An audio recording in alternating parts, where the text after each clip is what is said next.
profit, educational or personal use tips the balance in favor of fair use.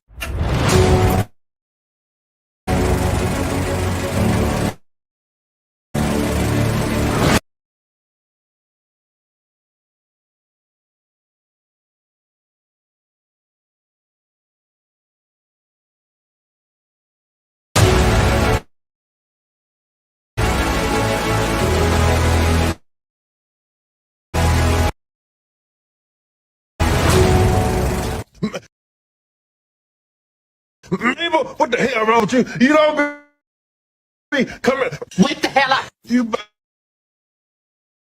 to give me a heart attack, Mabel. You too damn ugly to be waking somebody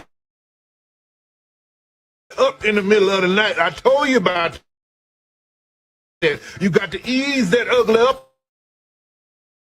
on people. You can't just show it to them all at once. Code 5, fool. Code 5, hurry up. Get out.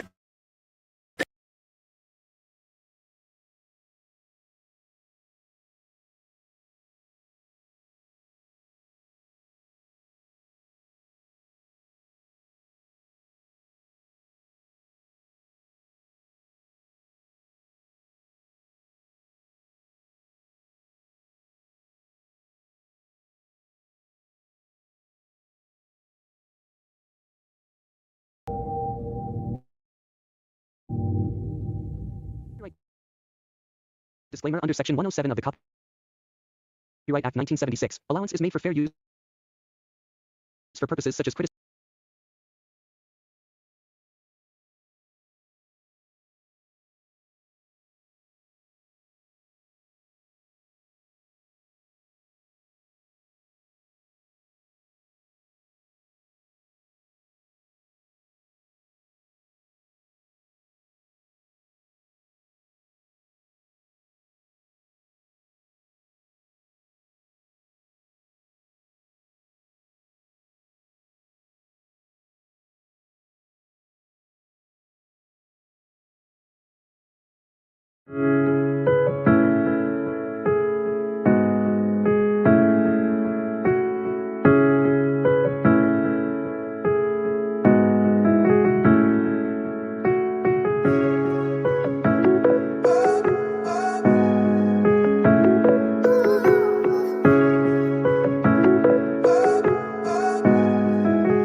I love you.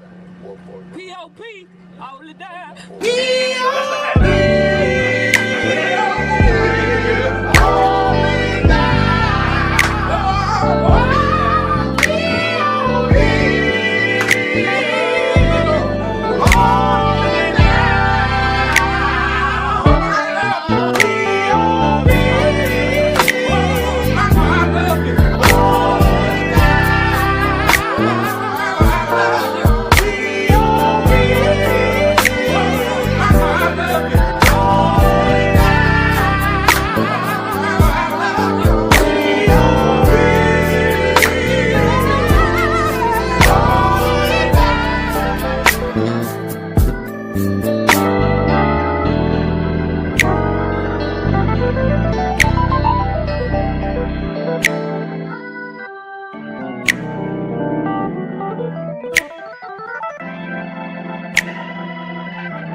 Whoa, I want you to put it out. Put some respect on it. Listen, when you say my name, put some respect on it. I ain't playing with y'all. Put some respect on it. And I ain't gonna say it. And I ain't gonna say it no more. Listen, now I could have pulled up. Put some respect on it. But that ain't gay. Put some respect on it. I wanna look in your face. Put some respect on it. I ain't gonna say, and I ain't gonna say it no more. Oh, are we finished? Put some respect on it. Or is we done? Oh, put some respect on it. Ah, all three of y'all, put some respect on it. And I ain't gonna say it, and I ain't gonna say it no more.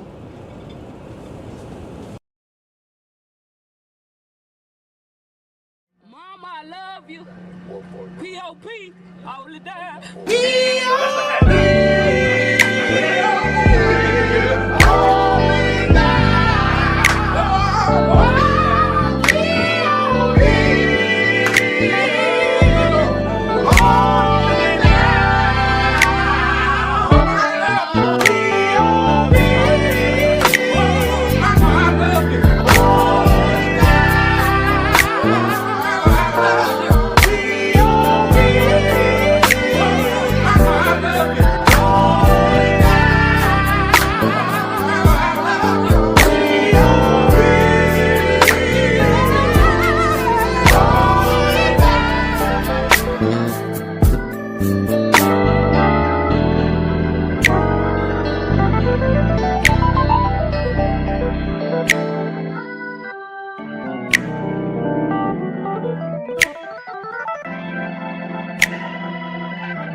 Yo, what's going on, everybody?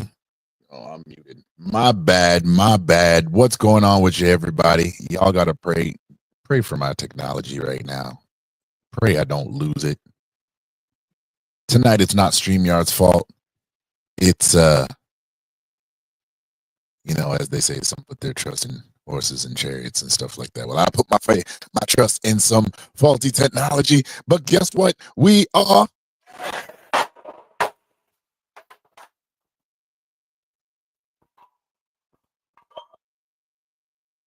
here tonight. We're here tonight. And if you are coming in the building, I want you to do me a favor, and I want you to get the likes up. I want you to, we gonna salute the chat, and as these ladies get situated, and as they do what they gotta do, there'll be some honorable mentions. Some couldn't make it out tonight, but we do support all the work that's put in beforehand. And we're going to share some stuff with the ladies tonight, but then we're also going to get the ladies to share with us, because this is ladies night. Let's get the likes up. Like it, share it to your grandmammy, your auntie, your uncle, whoever you can. Share it with them. Salute. We in the building. We in the building. First of all, we want to start with the family that's in the building. Shout out to M3, Mr. Knowledge and Relationship, part of the Intellectual Soapbox crew himself. Thank you for being in the building as the mod you are, brothers. Thank you, a brother through and through. Salute to you, M3. My brother, Vaughn Eric, where is your faith? Where's your faith? Salute. Blessings to you, brother, in abundance. Thank you for being here. And I'm glad, first of all, I want to say to everybody, I'm glad that you made it here through your Friday, because I don't know what you went through. You might not know what I went through, but we are glad, and I'm so glad that you are here. Just another Friday. The Lord has kept you. We are smiling, we are blessed, and we got food in our bodies. And peoples, if I'm yelling, I'm a little excited, so y'all gonna have to forgive me. I'm running on a lot of adrenaline. I want to share with y'all what happened with me in my day as we get through to you in your day. So let's keep it moving. My sister Tiff Fortat, salute to you. Salute to you, Queen, and the whole family. I know y'all getting it in on dinner time and there's bedtimes and stuff. So, hey, you are more than welcome. You know it. You got the links. Pop up when you are ready. And if you can't, that is okay. Still rock out with us. Much love again to you and the family. My goodness. Again, yes, M3 said get the likes up. My sister, Queen Melissa, in the building. In the building.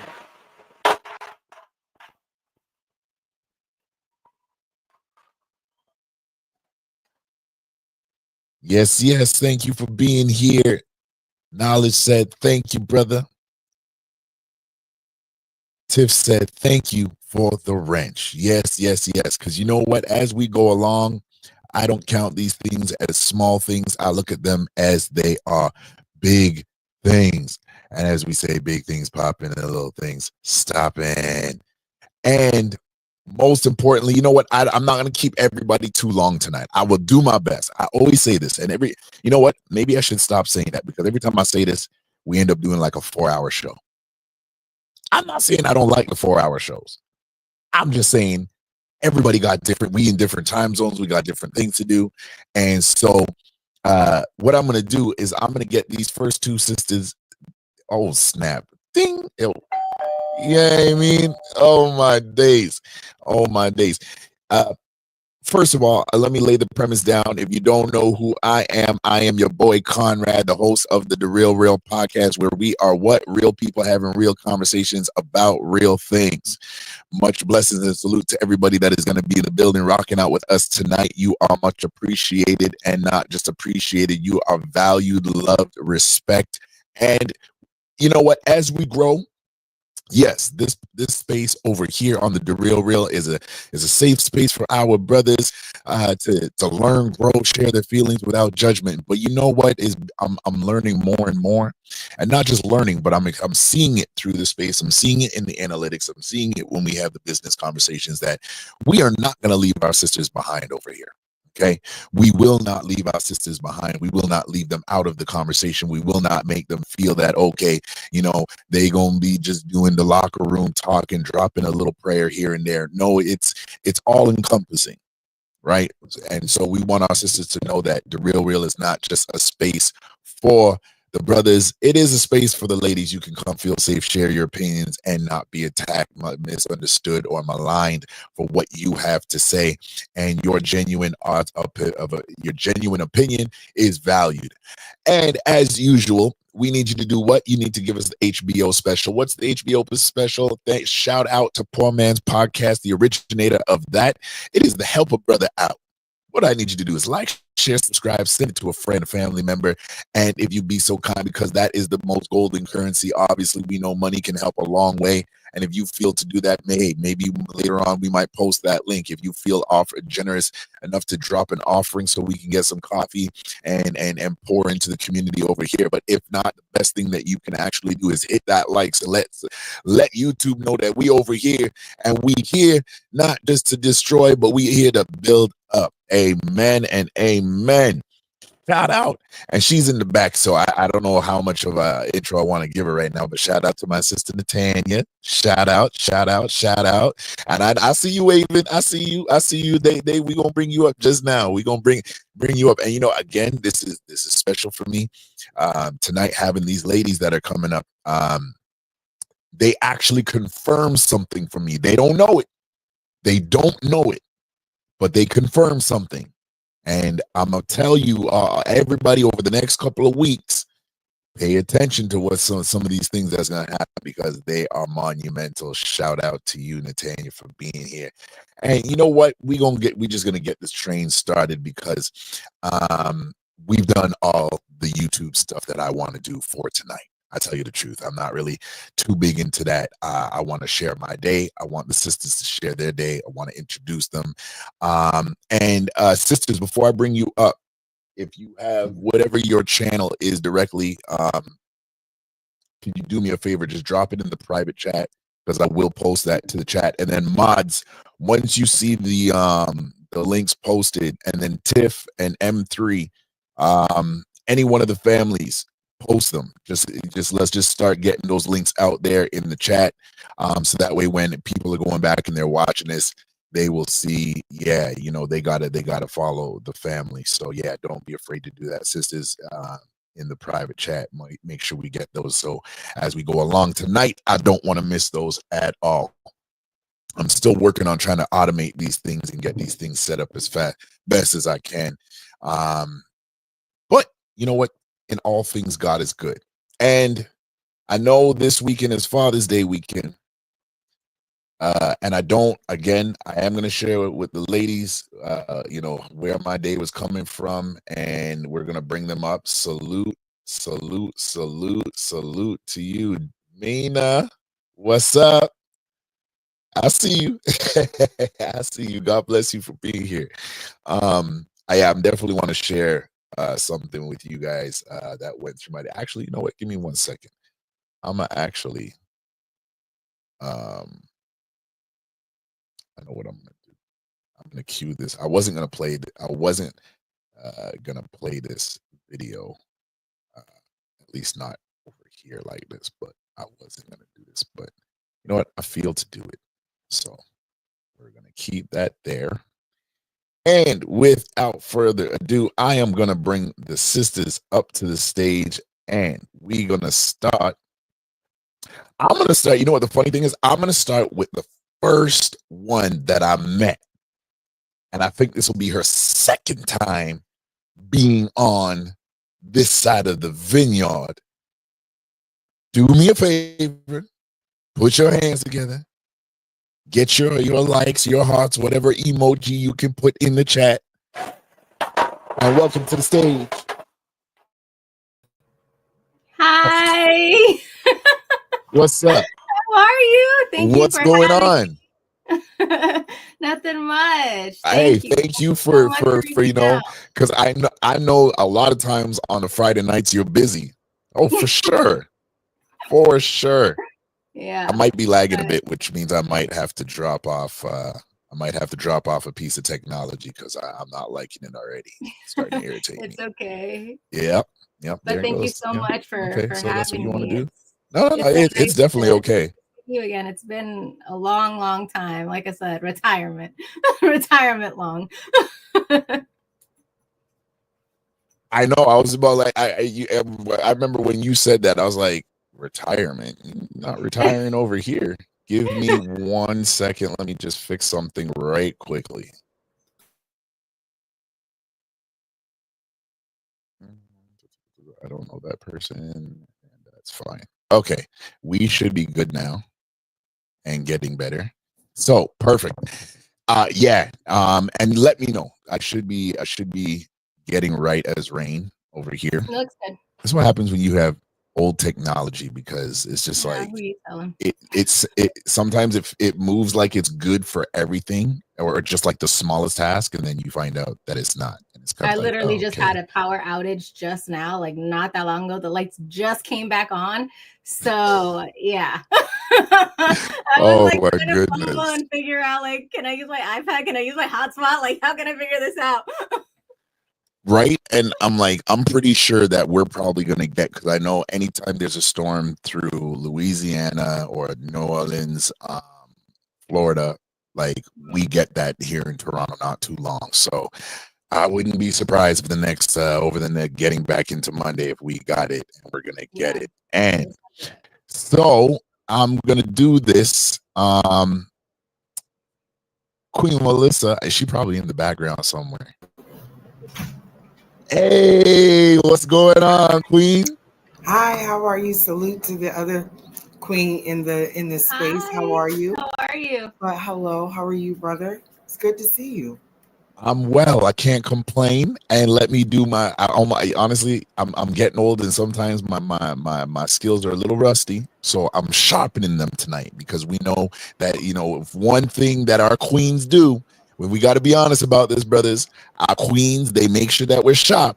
So Mina, this is Melissa, Mina. Mina was one of the first women that I had the joy of sharing the panel with.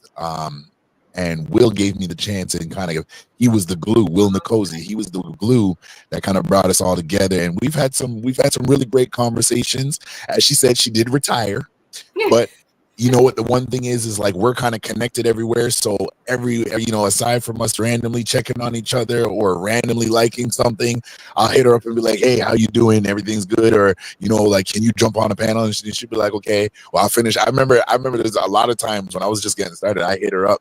I'd be like, "Yo, can you come out tonight?" And she'd be like, "I finished work at 11. I'd be like, "That's fine. We going." She'd be like, "Are you serious? Like, you still going out of lab?" I was like, "Yup, we still." That's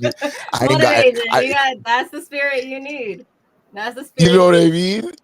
Oh my goodness. Oh my goodness. And then in meeting Intellectual Soapbox, he introduced me to Queen Melissa and some of the other queens that have come through in the space. And let me not, because I've kept her waiting for so long, and I know she's got a busy schedule. So I really want to do this. I'm gonna bring her up right now. Salute to you, Natanya. How are you doing tonight? Hi, Conrad. Thanks for having me. I'm good. Hi, ladies. Nice to meet you all. I'm doing great. Thank you. Yeah, thanks for having me. Okay, give me 1 sec. Tyranny, check your Instagram. I know she said she didn't check it. She doesn't check it often. Okay, y'all chat for a minute. I'm gonna pop out and pop back in, and hopefully I don't wreck nothing. Give me 1 second. I'll be right. So, Melissa, is that how you say it? It's Melissa. Melissa, you're a poet. I am. That is so cool. Actually, I tell people my name, Melissa, Malysa. If you flip it around, pronounce it again. Sounds like asylum. And yeah, I know that's crazy. Oh, wow. That is cool though. I actually went to Bussin' Poets not that long ago, and it was so Which great. One? The one in DC, if I'm not mistaken. Yes. I think it was on the east side, if I'm not mistaken. And then they had like a big friendly competition in Baltimore that they invited me out to.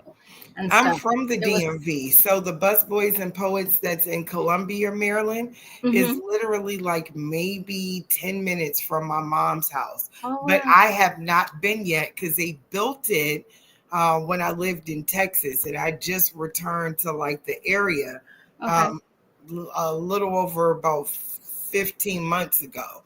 So I'm excited to like inhabit all of the poetry and spoken word. Well, oh my goodness, if you are ever out this way and you're gonna take the mic, please let me know. I would love to. I'm really trying to connect more with like poets and artists and that type of atmosphere. Like Let's I said, connect. It was beautiful. I'll find you on Instagram. And yes, please do. Yes. Because like I said, if you're gonna take the mic, I'd love to see new talent. I love to see. I love to. And even if I don't, if you ever just catch me live, or you ever just want a video chat and poet, I'm all for it. I love that. Awesome. They say you're working. Oh, geez. Yo, y'all don't know how you have me gushing. Before I bring you up, Natanya, how you doing? I'm great. Thank you. Yeah. I'm based in California. What about you guys? So I'm from the DMV area. Oh, cool. Okay, right on. And I'm from the DMV, but I currently live in Pennsylvania. So I'm about an hour and 20 minutes outside. Oh, very nice. Very cool. That's cool that I'm going to have to look up your poetry, by the way. Do you have a blog, or where do you typically social media is and here's the thing, I've literally been doing it professionally for about 2 years, but I've been blessed enough to be flown here, there, host, and all types of things in a couple of different states. So this has been amazing, an amazing journey. And so you can definitely find me on all those platforms while I'm figuring out what to do with this thing when I grow up, for real. Yeah, I feel that. Story of my life. Oh, that's perfect. Subscribed. Thank Okay. you. Bless. I gotta do this now. And she probably gonna be like, no, I ain't never added no gray hairs on your chin. What you talking about? You had them gray hairs long before you even met me. Don't put no gray hairs on my name, Conrad. Hey, but real talk, one of the realest sisters I know, I had the pleasure of being introduced to her as I was beginning to learn and kind of gain my footing on another side of the space of YouTube. And as much as we didn't always keep in contact, I remember I always kind of kept her in my prayers and my thoughts. And I always would just randomly say, it was like, yo, what's up with Tierney? I wonder where she's at. And I would be skimming through live streams, and then I would see her pop up, and I'd be like, okay, she's doing her thing. I want to pay much respect to her. First of all, for holding her ground when people don't always agree with what she has to say. And that is completely fine. But I want to bring to the stage with all the thunder and lightning that I can. Welcome to the stage. Brush the dirt off your shoulders. Tyranny, we need more of you. Welcome to The Real Real. How you doing, mama? I'm good. How y'all doing? Man, thanks for keeping me. Salute to you. No, for sure. Oh, for sure. For sure. I'm so glad for you being here tonight. Thank you for accepting the invite. And thank God they got it right. I'm sorry. You know, I had to deal with something for the car the other day, and it kind of put an extra payment on one of my accounts. And initially when they set it up, I was like, no, that's the wrong account. And I've been saying for the last week, I'm like, I got to call them and make sure I get them to the right account. I didn't call them. And I just got the notification that the payment came out of the right account. So whoop, whoop. What? Congrats to adulting on full scale. Okay, so that's everybody who's here right now. Salute to the chat. I see Sophisticated Jerk is in the building. Salute to you, brother. Thank you for being here tonight. And ladies, whether you know it or not, and to all the ladies, you know, there's some that are dealing with this storm. Salute to Red Lipstick Vibes. She might pass through. She's dealing with a tornado that could be possibly passing through, one of two. We was over on her space the other night, and like as the stream was going on with the fellas, I think that was Wednesday night, and as the stream was going on, like the tornado hit, and she had to chip out and give control up. So we're just glad that she's safe. That's just number one. Number two, Tiff, she just had actually no, you know what? I'll ask it in a second. I'll put the question in the back chat, Tyranny, and then but I also want to pay homage to you because I think you addition, right? Yes. Yo, y'all don't know. I got man, y'all don't know how okay, good. All right, cool. We gonna get to that. Salute to Tiff for Tat for being here and just being around. She's juggling many hats as many women are. But she's doing the family thing. They eating dinner. She got a newborn, and salute to her. I just want to pay much respect and love and show her all the love that I possibly can to her. And salute to her. And Joshua, I don't know where you came from and what brought you over here, but salute to you. Finesse Vision, salute to you for being here tonight. Thank you for being here. And to anybody who is streaming, if you are streaming to your platforms, thank you for pushing this out there. Thank you all for being here tonight. So you ladies, everybody that I invited, everybody that I DM'd, Whether you know it or not, you are the confirmation for the next step for the DaRealReel platform. When we first started, I was focused, and I'm still am focused and intentional on having a safe place for men, but most importantly, where we can grow, talk, heal, and kind of break out of some of our ruts. Right? It may be a time when we need to pray together. I don't know. It may be a time when we need to cry together, and the YouTube space might need to see men that are actually willing to bear their emotions without filter, right? And over here, that's something we can do. And I'm not really trying to wait for people to agree with it or not agree with it. I'm not trying to define it as alpha or beta. I'm not trying to define it as masculine or feminine. We are human beings. If I break my leg right now, I'm going to cry. As tough as I am, okay? If they put that in a cast, I'm going to be sad that I got to hop around. My foot was hurting me today, and I felt like 3/4 of myself. It's kind of sucks when you're 6 foot and you got a hurt foot. You limping everywhere. It's noticeable, and it's annoying. So, yeah, we got emotions. We've got things that we need to deal with. We're making different connections and different partnerships across, this verse called YouTube and social media. And, we're connected with some really great people that are going to help us as we go forward. But I remember when, planning with the team, and they were like, would you ever, talk to ladies? And I'm like, how do I say yes and no at the same time? Because realistically, it's not that it's not easy to talk to ladies, but we have to acknowledge that we as men, we can miss vital points of understanding for the life that you all have to live. And if anybody sees the topic tonight, and hold on, let me just quickly change that banner right quick. See with the brother for a minute. And I know some people are gonna be like, Conrad, I can't believe you really went and did that. It's like, bro, calm down, okay? It's not that serious. It's really not that serious. We gotta get to when you're trying to conquer a mountain, you got to deal with the incline first. You don't always get to go to the plateaus. It is what it is. So, there's a lot of explaining going on, and everybody's got their opinions on YouTube. And there's one thing I learned from one specific panel is that if you are going to show, not just say that you respect women, but if you're going to show that you respect women, you have to be willing to hear from them directly, whether you like it or not. And this is one thing I want to start off sharing with you all, and then I'm going to actually yield to Tyranny, because I didn't even give her a chance to say nothing yet. I've just been going full speed. This morning, as I was going to work, and it's about 6 o'clock in the morning, and I'm going out, get to the bus station, and get on my bus, regular bus driver, good morning, sir. And as we get through the intersection, I see that the light is green. And as we're going through, all I see is the front end of a Ford pickup truck. All I hear is boom. And when that boom happened, now to bring it full circle, this guy did break through a red light. So he was completely in the wrong.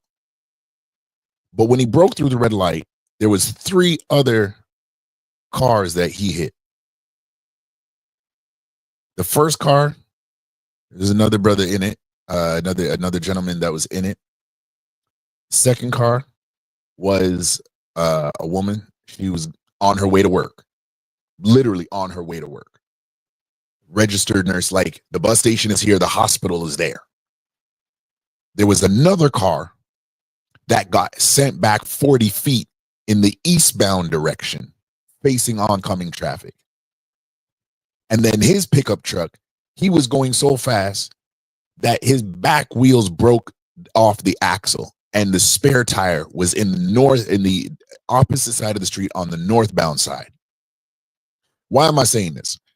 Because when me and the bus driver, I went to the bus driver, I said, yo, did you hit the pickup truck? He goes, no, the guy ran the red light. I said, okay, we got out of the bus, and we started to check on the different cars. I didn't notice that there was this one car that was facing 40 feet up, facing oncoming traffic in the eastbound lane. And I'm trying not to get too close to the car because this is a serious impact. There's engine fluid and all this stuff leaked all over the road. And I'm looking at it and I'm trying to look for a body or a head because I can't determine if everybody's outside their car. And the more I get a little closer to the car, I start seeing a lock of hair. And I'm like, no, my heart just sank. So I ran to the car, and this lady is in the car, and she's literally crying and screaming. And she's like, get me help, call the ambulance, call the ambulance. Now, mentally, like immediately, my first reaction wanted to be pull back the door and get her out. The problem is when I approached the car, the airbags had already deployed. They had not deflated properly. And where the steering wheel was, it was right in the middle of her cleavage, like right in her chest. So there was nothing I could literally physically do to take her out that car without causing her more harm. And I don't know because I don't see if she's bleeding. I'm not seeing any blood running anywhere. She's aware. So I know she's got good cognitive responses right now. But I'm like, I'm literally shaking at the fact that this lady's pressed up against her steering column and we actually can't move her legally. I don't know how things go in the States, but here in Canada, you can actually be charged at the scene of somebody being hurt if you move them and they haven't been actually attended to by an official, which is kind of sucks because if the car got caught fire now, you're in a catch-22. So we call the ambulance. The registered nurse calls the ambulance. We get her to check on her. And I'm going back to the pickup truck and I'm looking at these guys and I can tell on this guy's face, like he's distraught.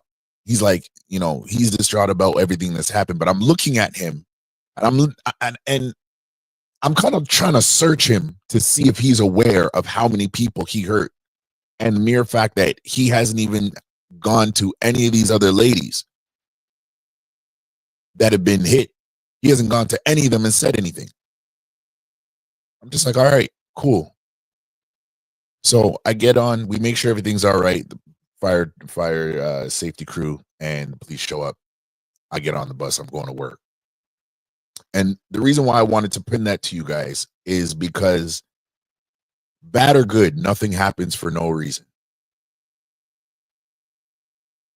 Bad or good, nothing happens for no reason. And so I was trying to wrap my mind from the time I sent everybody a message in a DM, I was trying to wrap my mind around navigating this conversation tonight, things I might ask.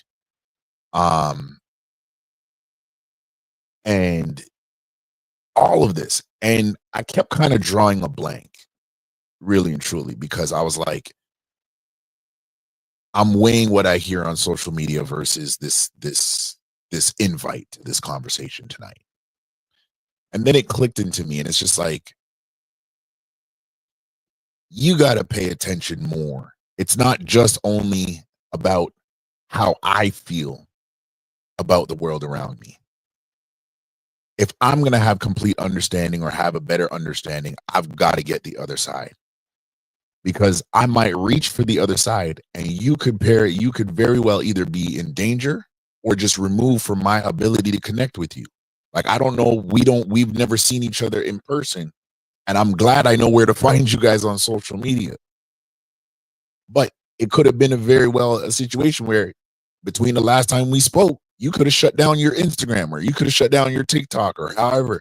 And it doesn't necessarily mean it has to be for a bad reason.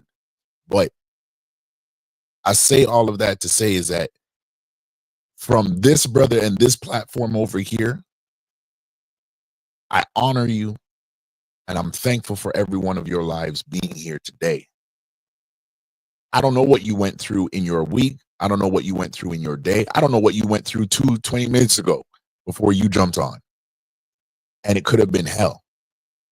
But y'all showed up, y'all here, and that is a blessing and a confirmation all at the same time. And I salute you. With that said, before we get to the rest of the stuff for tonight, while we're here, Tyranny, what's going on? You made me cry. Nah, for real. That was a good story because y'all don't know what we go through. We don't know if the lady had kids, if she was trying to have kids. We don't know if she, and you know, a lot of people look at women and say, just pull yourself up by the bootstraps. I am doing great. I am a newly mother of 5 now, even though I don't look it. My baby is 8 days old. So if you guys, my husband yelling at the kids in the background, you know, he just stepping up, doing what good stepdaddies do. Or daddy, he's the father to the kid, but you know. But yeah, I'm ready for this conversation. Yeah. Can't wait to hear this. So, well, thank you for being here. Just before we go any further, I see some beautiful other people popping up in the chat. We don't shout out Tiff again because it's honorable mention. Dr. Quantum. Oh, wow. You know, I've never been. Shout out to the brothers. Shout out to the kings. Thank y'all for being here. But if I can, y'all gonna have to excuse me, all y'all brothers, okay? Because I ain't part of y'all cool. I ain't part of the cool crowd, okay? I'm Conrad, and I'm Conrad all by myself. Monkey thumping on my chest and everything. I'm surrounded by queens right now. How do you feel about that? I'm hyped tonight. Sophisticated. What did he say? He just said something about, oh, there it is. Yeah. What did he say? Conrad making everybody feel all sad and messed up, and my buzz from my. Well, brother, yeah, well, keep sipping it because you might need it because you know sometimes I don't know. Sometimes we can go some different places with this conversation tonight. I really got more questions. I didn't want this to be drowned out by like any social media videos. I want to have a candid conversation. I want to hear your thoughts. If I can say this, I want to feel your thoughts. If that makes sense. So salute to Dr. Quantum being in the building. Sophisticated again. Joshua, thank you for being here. Black man is fair. Salute to you, brother. You know what the funny thing is, brother, you gonna live long. I was thinking about you in the week and I was wondering how you're doing because I actually couldn't remember if I actually have you subscribed so I could find where you're at. And yep, that might be that electricity. Mm-hmm. I heard it. Oh, there she is. Okay, perfect. There you go. Okay, I'm perfect. so sorry. Yeah, so guys. We're going through the electricity. Like it's bad. The weather is bad, so the power is empowering. So my bad. No, that's all right. Hey, listen, when I'm able to send y'all a check for y'all being up here, then we can apologize. Right now, I ain't got no check, so we don't got to apologize to nobody. If anything, the weather and the elements need to apologize to us. But yeah, salute. Yes, thank you. Salute to you, brother, man. Yes, I'm family's well. I'm doing well, and I hope that you are well, in kind as well, man. Not to belabor that word. So, you know what? Let's get this started. Again, the reason for me reaching out, and you know, again, I'm if y'all will come to know me, Tyranny, y'all, all of y'all will come to know me more. I try to be as transparent as I can with how I'm feeling, what I'm thinking, especially as it relates to a certain topic. So, about a couple weeks ago, I buried my grandmother, and I was a little messed up at first. No, don't. Oh no, this is a learning moment. This is a learning moment. But thank you for your condolences. I appreciate it. And in burying her, I remember one day I was at work and I was kind of like, how did Big Mama come to be? Like, how did she have this fortitude to migrate to Canada from Jamaica and make a way for her family to come up here and, you know, bring these kids up here and really tackle this by herself? And then I remember when she turned 70, and I didn't realize it until now that I had been mourning for over 10 years. Because my grandmother, by all means, like, if I was to say, okay, who started UFC, and at the same time, who was like, as they would say, the Amazon princess or queen, I definitely would say that my grandmother, because I don't know too much men that could have done anything to her, whether they were against her or they were trying to work for her. And like, she was a juggernaut.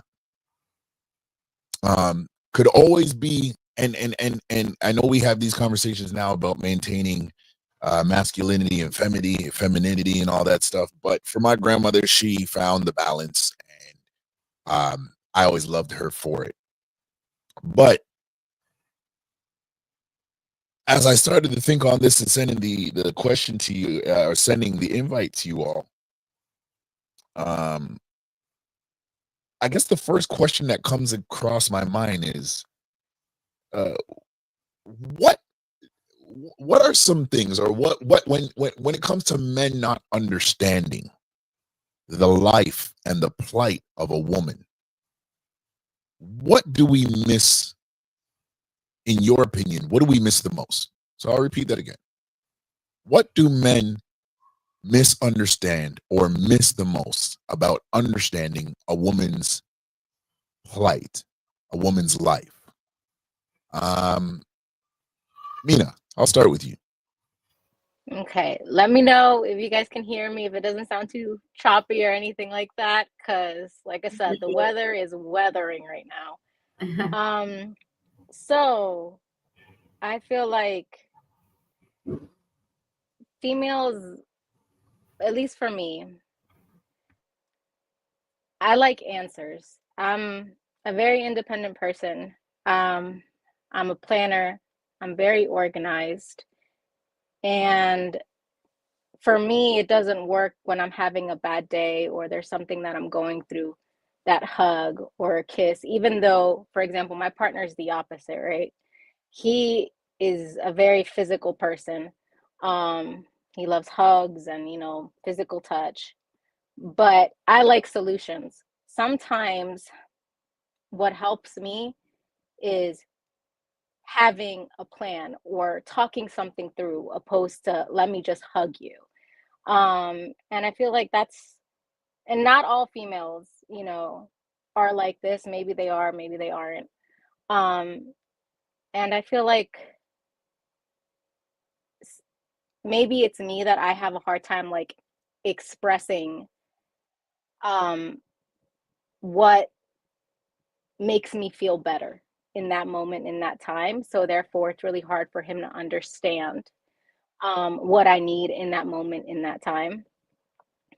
And once everything settles and I'm able to express what my frustration is, getting him to understand that, okay, right now I don't need a hug.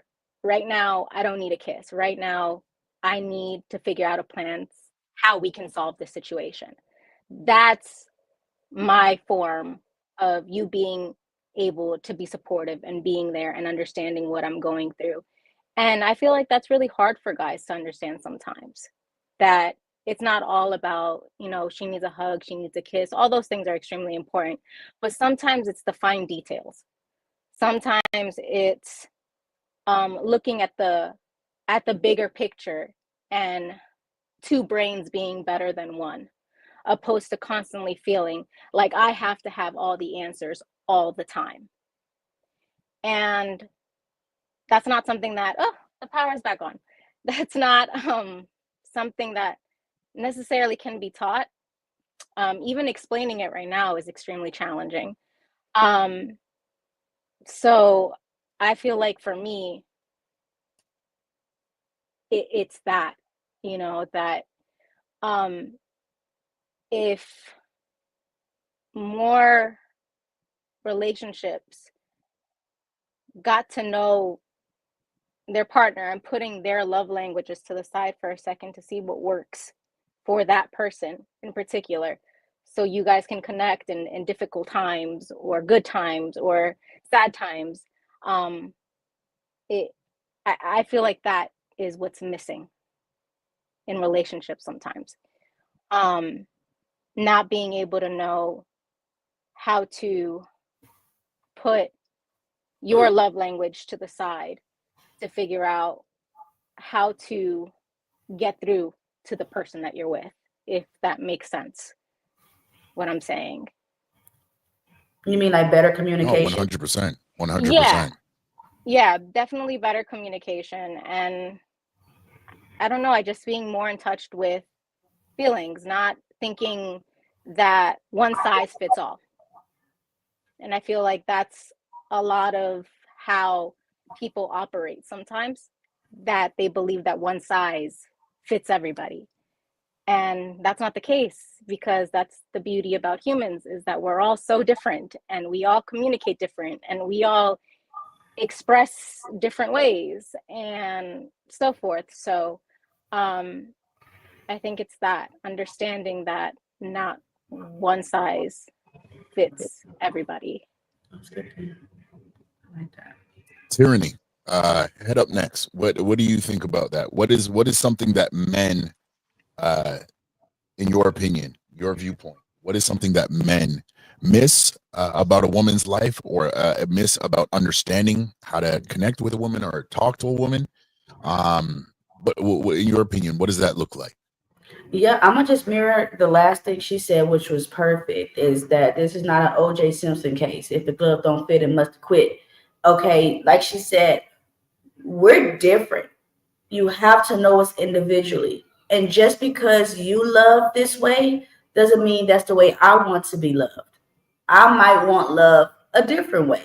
You know, we're not just talking about the love language. We're saying, hey, where Mina might like a guy that says, okay, baby, let's sit down and talk. I might like a guy that says, okay, baby, I'm going to shut up and just listen to everything you say.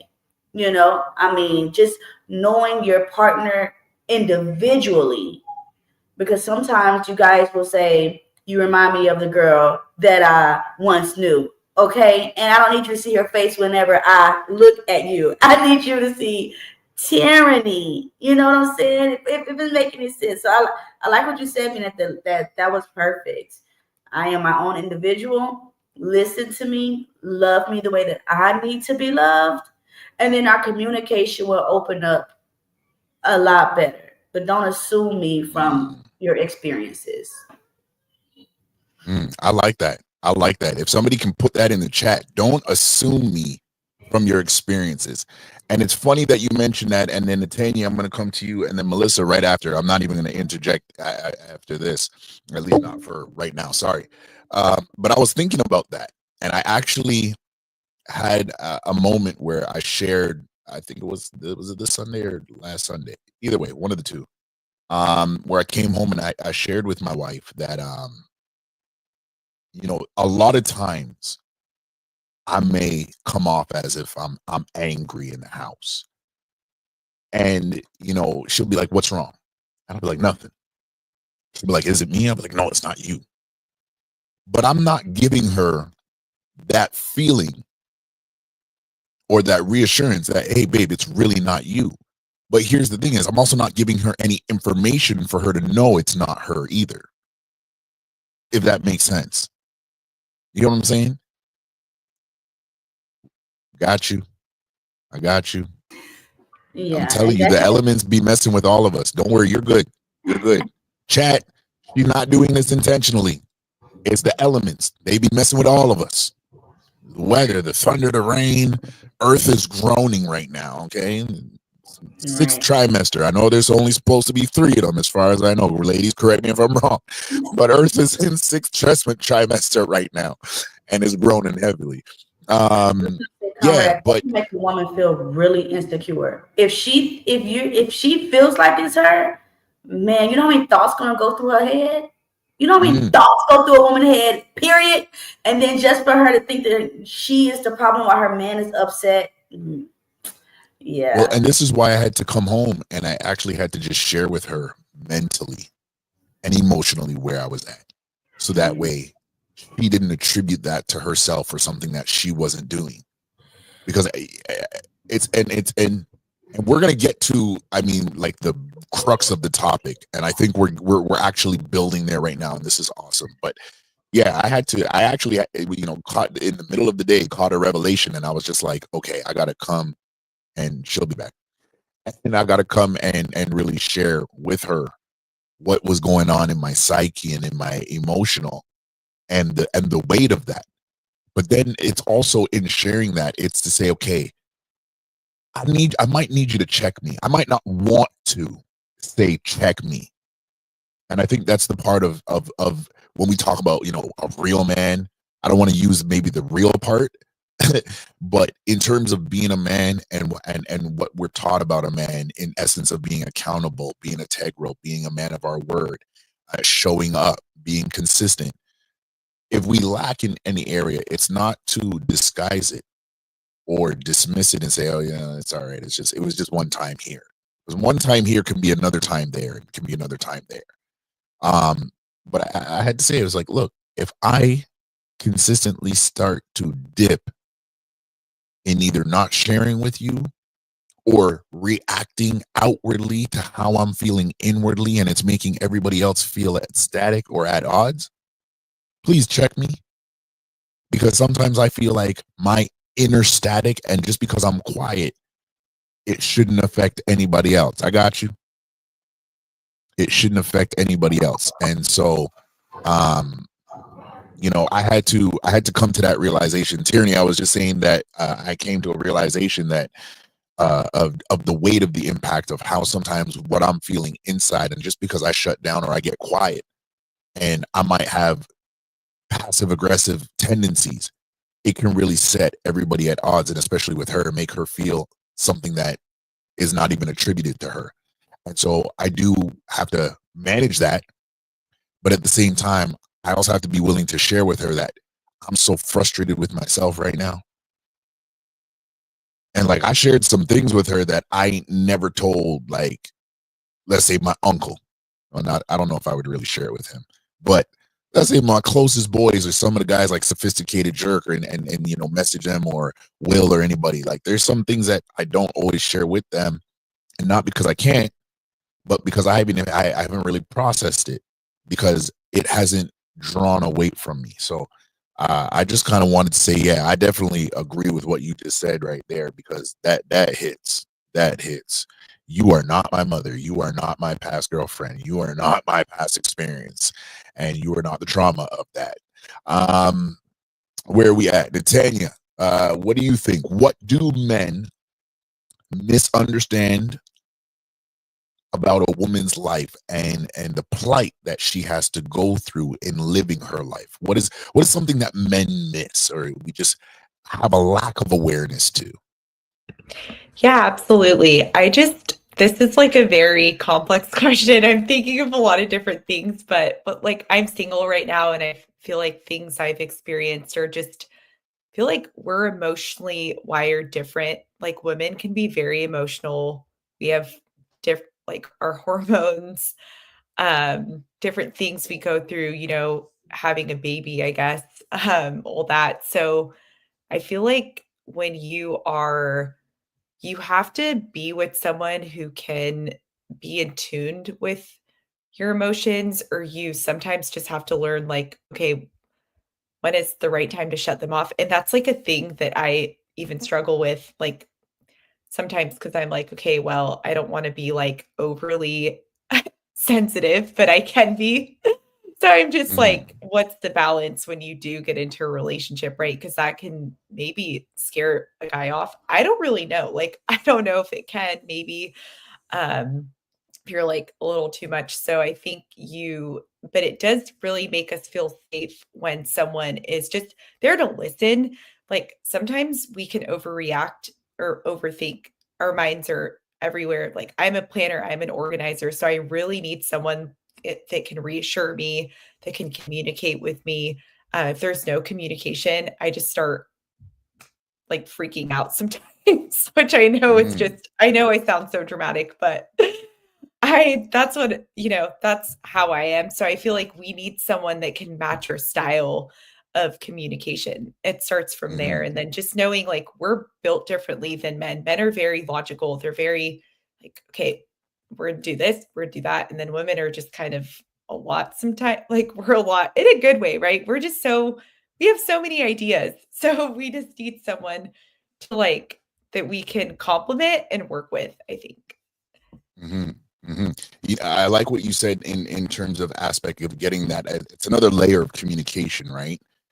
It's understanding how to complement what's going on and from us as men to complement what's going on inside your mind in terms of balancing that out and not just being so logical that we dismiss other ideas that you might have. Tierney, you want to jump in? Yeah, because just now, I'm like, I tell my husband, why did you order a medium? I'm like, why did you order a medium pizza? It's 4 of us. How are the kids going to eat? And then I'm going to eat. We're not going to have enough food. Just forget it. He's like,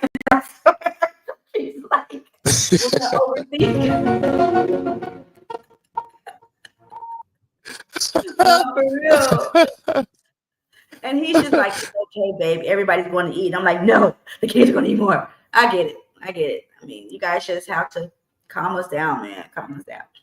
Yeah, you know what? You see, the thing is what I like is because it's real time living, real time learning, real time sharing. Like, that's awesome. You know what I mean? Yeah. And you know what the thing is, for anybody who's on YouTube right now, if you are ghost watching or you watching this later, you can't say you don't see people up here talking real stuff about their life and pretending like their life is a bag of roses. Because we both know if we within the confines of a relationship, yo, that could either be like somebody could be very lighthearted and be like, yo, that's not an issue. Calm down. We good. I got it. Don't worry. You gonna eat. Or it could be like, nah, this is a serious issue. Like, I'm hungry. I ain't eaten all day. You see me sitting up here with big nose Conrad, and you ain't gonna make sure that I ain't got no food to eat when I come off. What is wrong with you? And then it's a whole, you know what I mean? It's a whole thing from there. Yo, Tierney, you know why I dropped that? Because I was, as you're saying, you know what came to my mind? The first time, I think it was you and Fantasy Island Girl, and we were on Ilkhan Ali's channel, and somebody was in the chat and say, yo, Conrad's nose is 85% of his face. Bro, I ain't never been so mad. I ain't never been so mad and upset and wanted to laugh at the same time. Because I was like, because the way I had the camera, I was holding my phone because I didn't have a tripod at them times. So I was holding the phone and the phone was like this, like it's on that slant. And so no matter which way I moved, my nose was just, I was on that LeBron nose in the screen. And I was so upset because I was like, I know my nose is big, but why y'all gotta point it out? Yeah. So I don't know. I just had to drop that. Yeah, you kind of reminded me of that just a bit ago. I'm going down memory lane as we chat. Melissa, same question to you. Yo, my nose ain't that big. It's big, but you gotta blame my mama and our family genes on that one. There you go, blaming a woman. Go ahead, Conrad. Oh no. Okay, blame my daddy.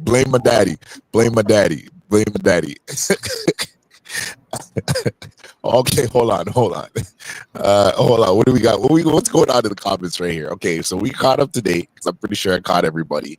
I'm actually surprised Stan he's probably sleeping or he's at work right now. Sophisticated Jerk said, being a selfish man, I would have ate the pizza myself. But I know exactly. Mm-hmm. Man, Sophisticated, you don't know Tyranny, man. You lucky Tyranny is reformed. I remember when I first met Tyranny, I was scared. I was like, why am I on this panel? Why did I click the link? Why did I do this to myself on a Saturday night? And I'm sitting there. And the funny thing is Tyranny would go off and be like, so what you got to say about that? And you think that when you hear people say that and you think it's kind of just the end of the sentence. Nah, she was genuinely asking a question like, what do you have to say about what I just said? This is a two-way conversation. I don't care how I came at it. I need to hear what you need. I don't really want to talk right now, man. I'm just here. But the beautiful thing is we had a conversation like women want. We just want to communicate. And then we ended the night with a rap. It was beautiful. You know? It was beautiful. Except for the thing I kept hearing, like that the lyrics and the beat was off time because my internet was craptacular. Anyways, Melissa, Queen Melissa, to you, what in your opinion, in your experience, what is it about a woman's life, a woman's plight, her journey, the day in, day out, that we men seem to either A, not understand, dismiss, or not be aware of? I go with what everybody else said, which is that it's a loaded question, and especially when you're asking each individual. One thing I say, well, we got time. Share. Go ahead. I normally say everybody to each his own their perspective, and everybody's perspective is their reality, and your reality is your truth. So for me to argue with you about what's not true to you is almost insanity.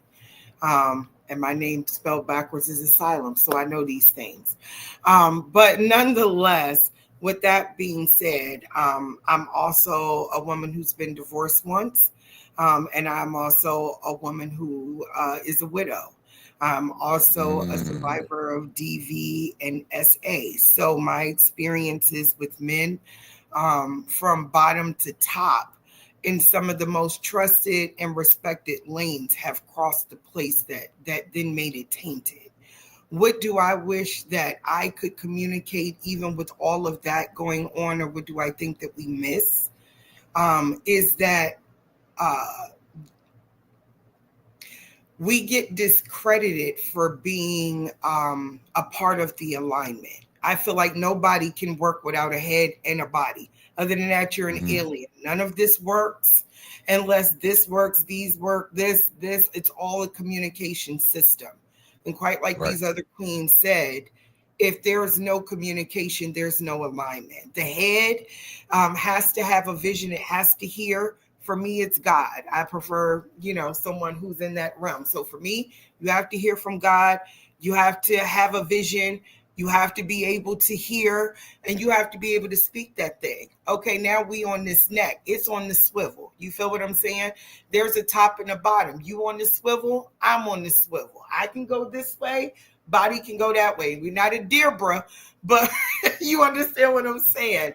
And then the body, we have these limbs. We carry out the birth of the things that are going on up here, the seeds that are being planted up here. And then we have 2 arms, 2 legs. We walking this thing out. You know what I mean? And we come together somewhere in this middle, no pun intended. And so I think that with all of that being said, then when it comes to me giving you an opinion, maybe me telling you how to do something better, smarter, instead of working harder, me saying to you, hey, let me just rear or let me just guide you, and then immediately get hit with, how you gonna tell me what to do? I'm a man. Right, but you wouldn't be here if I didn't bring you through this birth canal.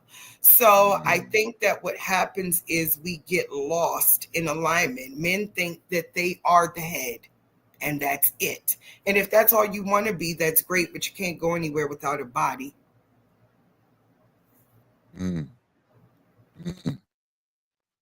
Sorry, I was muted. No, yeah. That hits. Wow. You know, the funny thing is, everything you just said, you touched on. Like, mate, stop answering, stop going through all my questions at once. I don't mean that. I don't mean that. I value everything that you said, but man, ole. I'm gonna have to get a sound effect for that one. DJ Academics, I need you to cut me a voice track. Ole. Hey, before we go on further to the next question, again, shout out to everybody that is tuning in with us tonight. We're going to get to the honorable mentions, and they are queens. Fellas, y'all know where to get in when you fit in. Shout out to Wally World Media for being in the building here tonight. Thank you for being, I think this might be your first time over here. I could be wrong. Sorry, excuse me. I'm drinking coffee while we up here. I do apologize for that. Yes, Wally World, salute to you, brother. Hope everything is fine. Black Manosphere, I'm gonna get to your what you just said there. I think it aligns with where Queen Melissa was leaving off. So I'm gonna get to that in a second. Oh, okay. Now I gotta do this.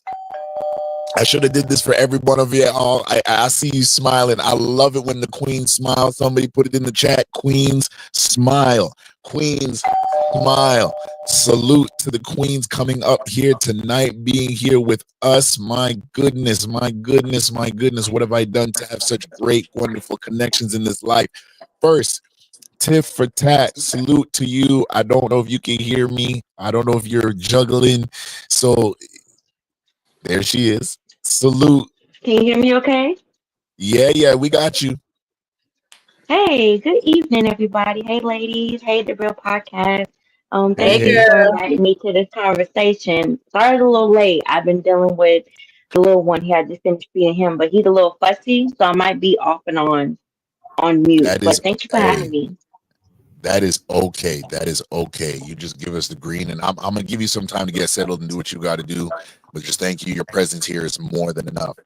And Britt, Truth Be Told podcast, and just everybody, just ground rules for the panels, for the panelists. I've already started sharing them, and as we go around to the question, I don't want anybody to miss the question. So please drop your links in the chat. Please make sure you do that in the private chat so I can put that out. And then mods, once you see these links go out, please make sure to reshare them. And then if anybody knows of a different link for somebody like Melissa's, definitely I want to make sure we get that secondary link in the chat for her. We need to share and subscribe and support our sisters. My goodness. Britt, what's going on? Hey, how you doing? I'm good, my sister. How you doing? It's been a while. Nice to see you again, Conrad. Thank you for inviting me on the panel. I'm so sorry I'm late, guys. I'm like, wait a minute, it's 9 o'clock, but I'm Central Time. So I Yeah. just So I think yeah, you good. Because we was just going around anyways, and all of us are dealing with some type of storm. I had to shut down a goofy looking laptop that is almost as big as my nose. Salute, shout out to Press Play. I'm navigating everything from my phone here tonight. I don't even care. Salute to Press Play.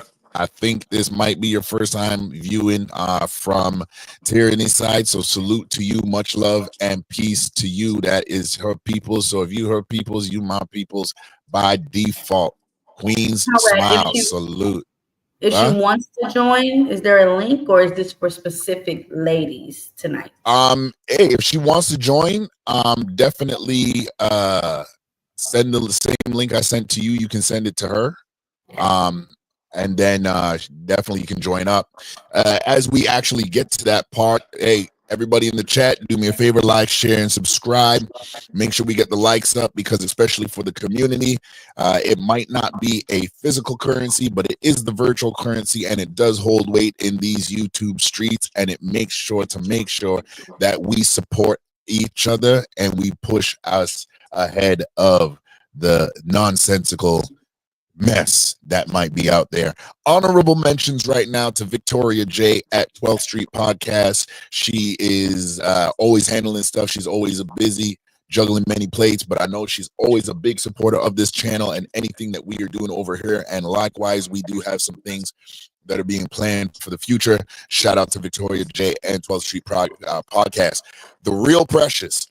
Now, y'all, if y'all know, she the pandemic kind of introduced a lot of us, especially here in Canada, to do me a favor. Somebody, if anybody's getting feedback, just mute your mic right quick. Yeah, okay, we good. So, the Real Precious. He was monumental, instrumental in the Lapeef Network panels, especially as they were moving through the pandemic. And I'm telling you, like, the brothers are the brothers and the fella and the ladies are the ladies. But I'll tell you the truth. I very much honor and have a deep found respect. I don't know how it gets formed like this, and I don't think it as a consequence, but I think it as an honor that I'm even able to connect with not just these queens that are on the panel here and the ones that I've talked to and whatever and been introduced to, but even those I've come to know. And the Real Precious, to me, she a star. She didn't have to accept my follow. She didn't have to accept my follow on Threads or Instagram. She didn't have to respond back to the DMs, but she literally responded, and she same thing like Mina was saying. She said I'm retired from doing these panels. She said, but for you, I'm making an exception. And I was like, yo, who am I that you would make such an exception? I mean, like, this ain't no Lapeef network, and you know what I mean? I like I said, I ain't cutting checks for everybody, at least not yet. So if y'all wake up and you hear me say that there's a check for you, trust me, it's not a scam. It's real. I will pay it back. I will pay it back. And this is not something anybody asked me to do. But yeah, that's just my heart. So I put that into my ethos every day I get up. While I'm taking care of my family, y'all's my family, whether we met each other or not. I don't need you to meet me.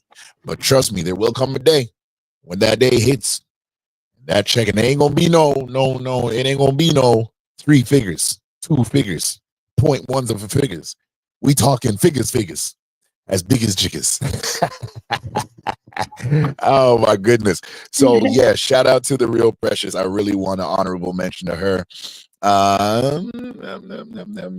Tiffany K, she when we were getting started on Facebook, honorable mention to her. She was definitely big supporter, always big encouragement, even when I was going through bouts of depression where it came to content creation. She was big, and she would just, I don't know if she was praying for me or thinking about me or whatever was going on, but she would just pop up and encourage me and say, brother, keep on going. You got a message. You got, okay, Tyranny said it. Okay, so you know what I mean? Y'all, okay, so we're gonna segue right here for a quick second, okay? I am in Canada, okay? So I don't do Cash App because we're not allowed to, okay? So I'm gonna put it in the ticker. If you can hit the PayPal, you know what I mean? That's how we do it up here. Unfortunately, I tried to, get some of my hacker friends to, VPN me so I could get on Cash App. They said, no, we are not living that life no more, Conrad. And I said, all right, fine. I'm all about progression and men doing the right thing. And so there it is. That is, if you want to support. If you want to get gangster, I got your back. I go to jail for you. I'll create you a Cash App, and I will send you your money. Well, I don't want nobody to go to jail. I haven't had to brush up my lawyer skills in quite some time, but that's another story for another day. But we'll connect in the back about that, because if that's possible, I need that knowledge so we can get that off the ground.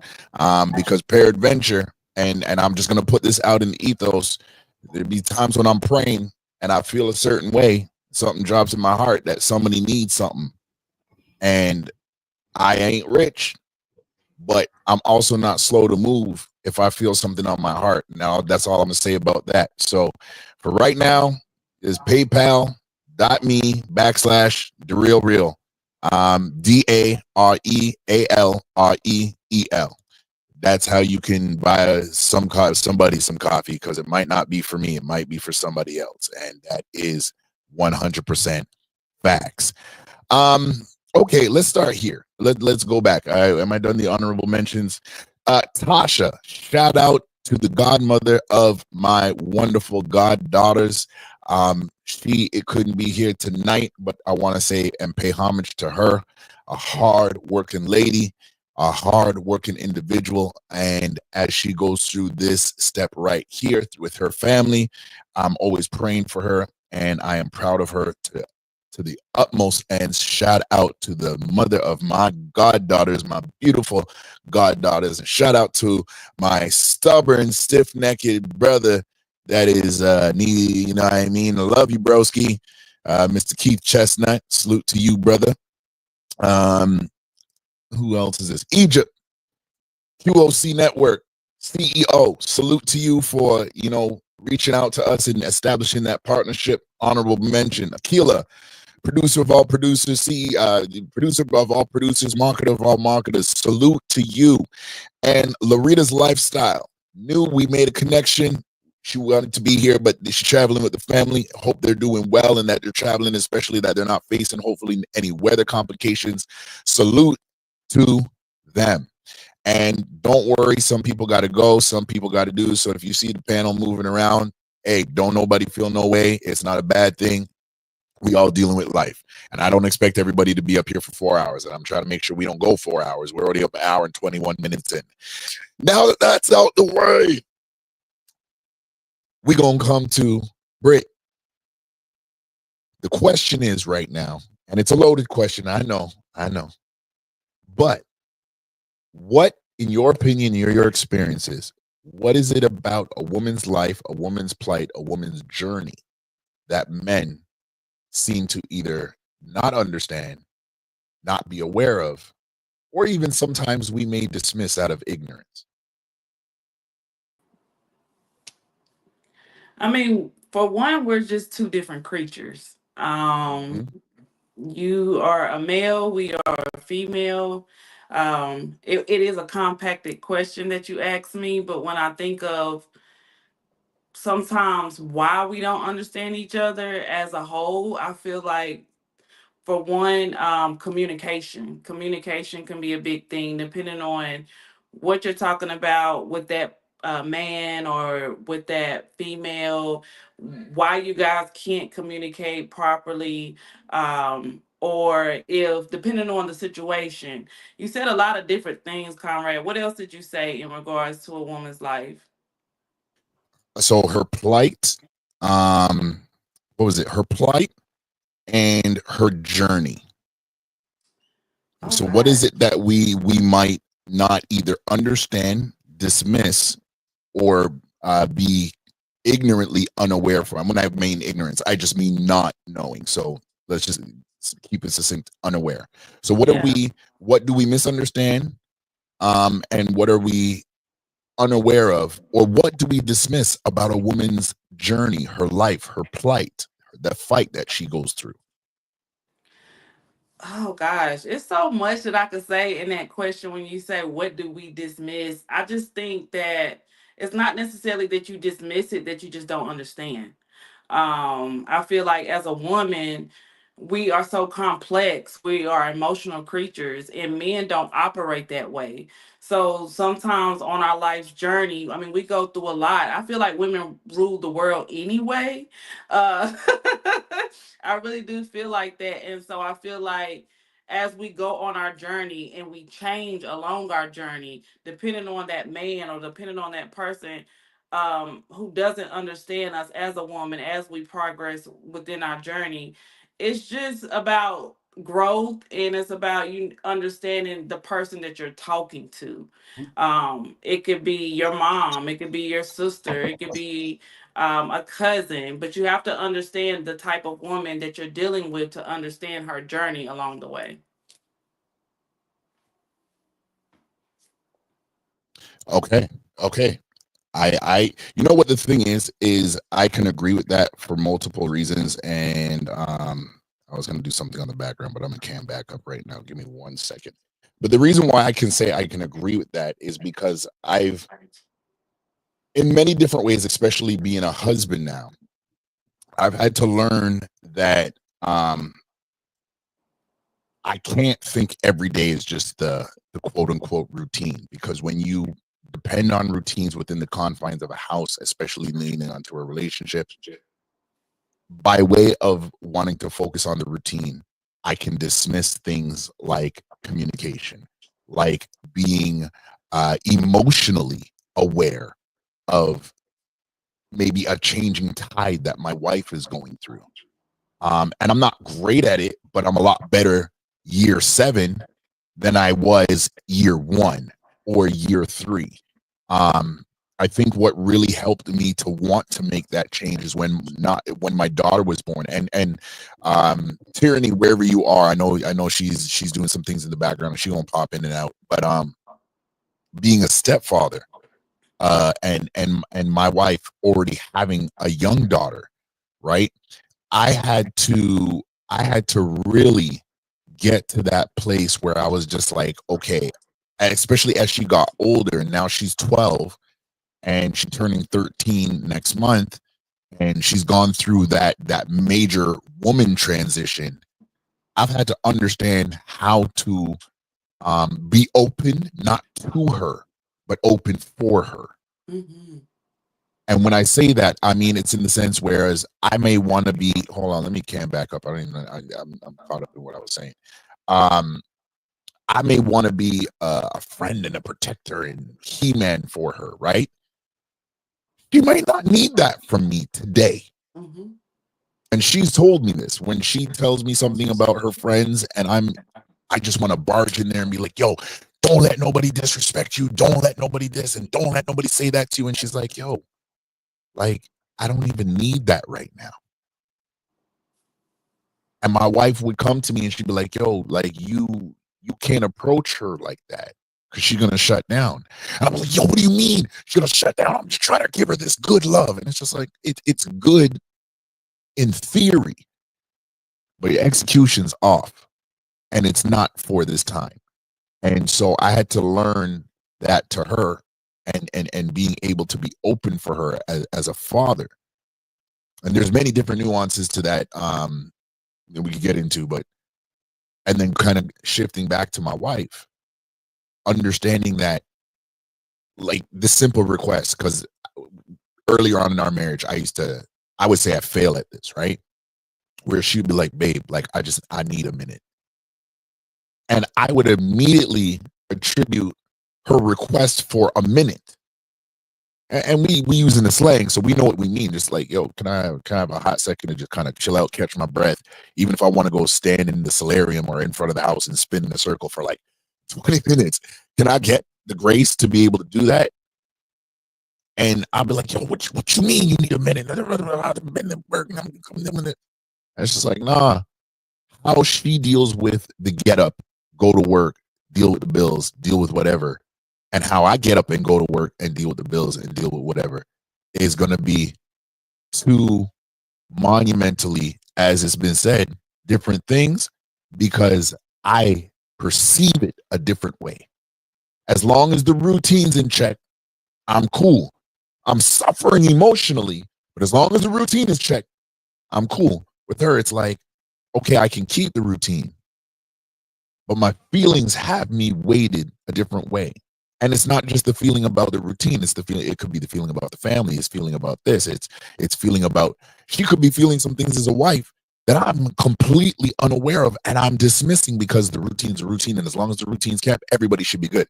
And I'm coming to learn within the confines of a relationship and my marriage, and especially going to another level, that is not always good. It's not good for us as men to be so focused on the routine that we dismiss the essence that is a woman's emotions and where it's going to take her to or bring her out of or bring her into.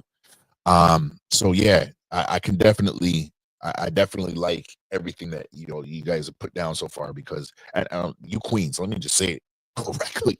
You queens have put down so far because I know this is a loaded question, but the reason why I asked it is because again, you see those three things: unaware, ignorant of, and dismiss. Usually that's where we fall into. And so when we hear now the other side of the argument, which is, yo, I'm talking to you and I know you're hearing me. I know you're listening to me, but you're not hearing me.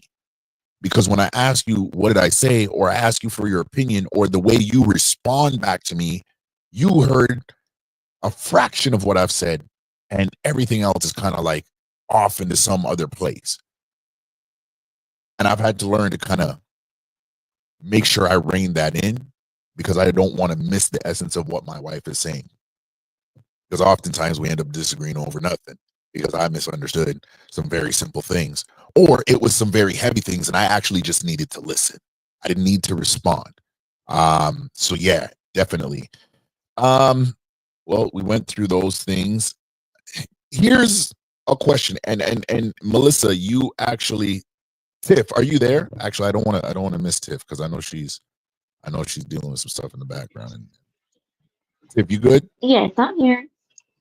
Okay, if I could ask you this question quick, what is it about a woman's life, her plight, that men either dismiss, don't understand, or lack awareness in your opinion and experience?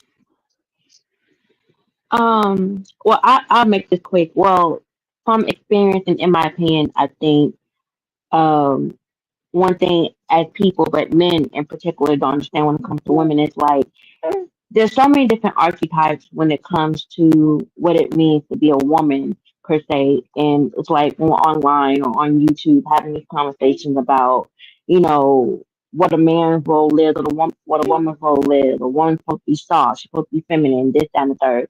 When in reality, like we're all both masculine and feminine energy. So it's like as a woman, we're more tapped in to the feminine aspect of things and, you know, intuition, feelings. And I think that's one thing that I know, baby, that men may not understand because once again, that's something that's also within them, but they, you know, it seems like they pride themselves on tapping more into the logical side of themselves and not really tapping into the, you know, feelings. And that's how a lot of times I feel like women get dismissed because it's like, oh, here she come with her feelings, or he's trying to talk about her feelings. It's like, well, it is an aspect within all of us, and it's something you shouldn't dismiss. That's why, in some cases, you know, as far as my experience, sometimes men can be like so tunnel vision to where, you know, women are able to see like so many different aspects of something where guys may just focus on one thing.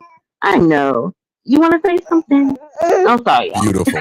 But That's yeah, absolutely that's beautiful. my that's my take on it. Just it's so many different sides to a woman that I don't think men are willing or maybe even wanting to understand because it's like it's either this or that, and I don't think it's either or. There's so many, you know, aspects to being human, you know, like somebody said earlier, I'm sorry, I'm not looking at the screen, said something about women being so complex.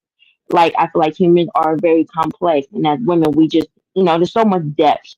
If you want to like compare a percentage, and this is not trying to like take away from a man's role or, you know, his place in the world, but you think about like an iceberg, you know, it's like 10% showing, and then you got the 90% that's deep.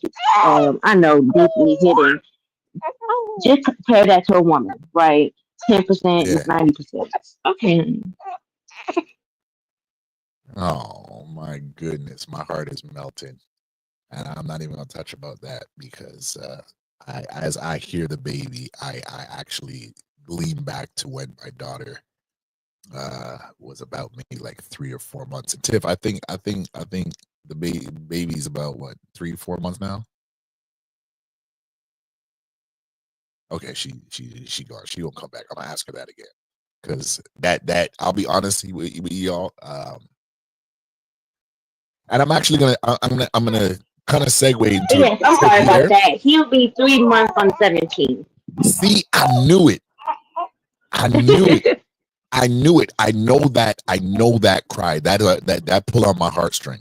And I'm not gonna make everybody cry right now. So I'm gonna save this maybe towards later on the end. But having my daughter and going through that moment, and having my son and going through those moments, and then being, even as a stepfather, being there with my, I mean, I've pretty much been there since baby girl was 8 months, and now she's 13, and I'm like, good golly, Miss Molly, where did time go?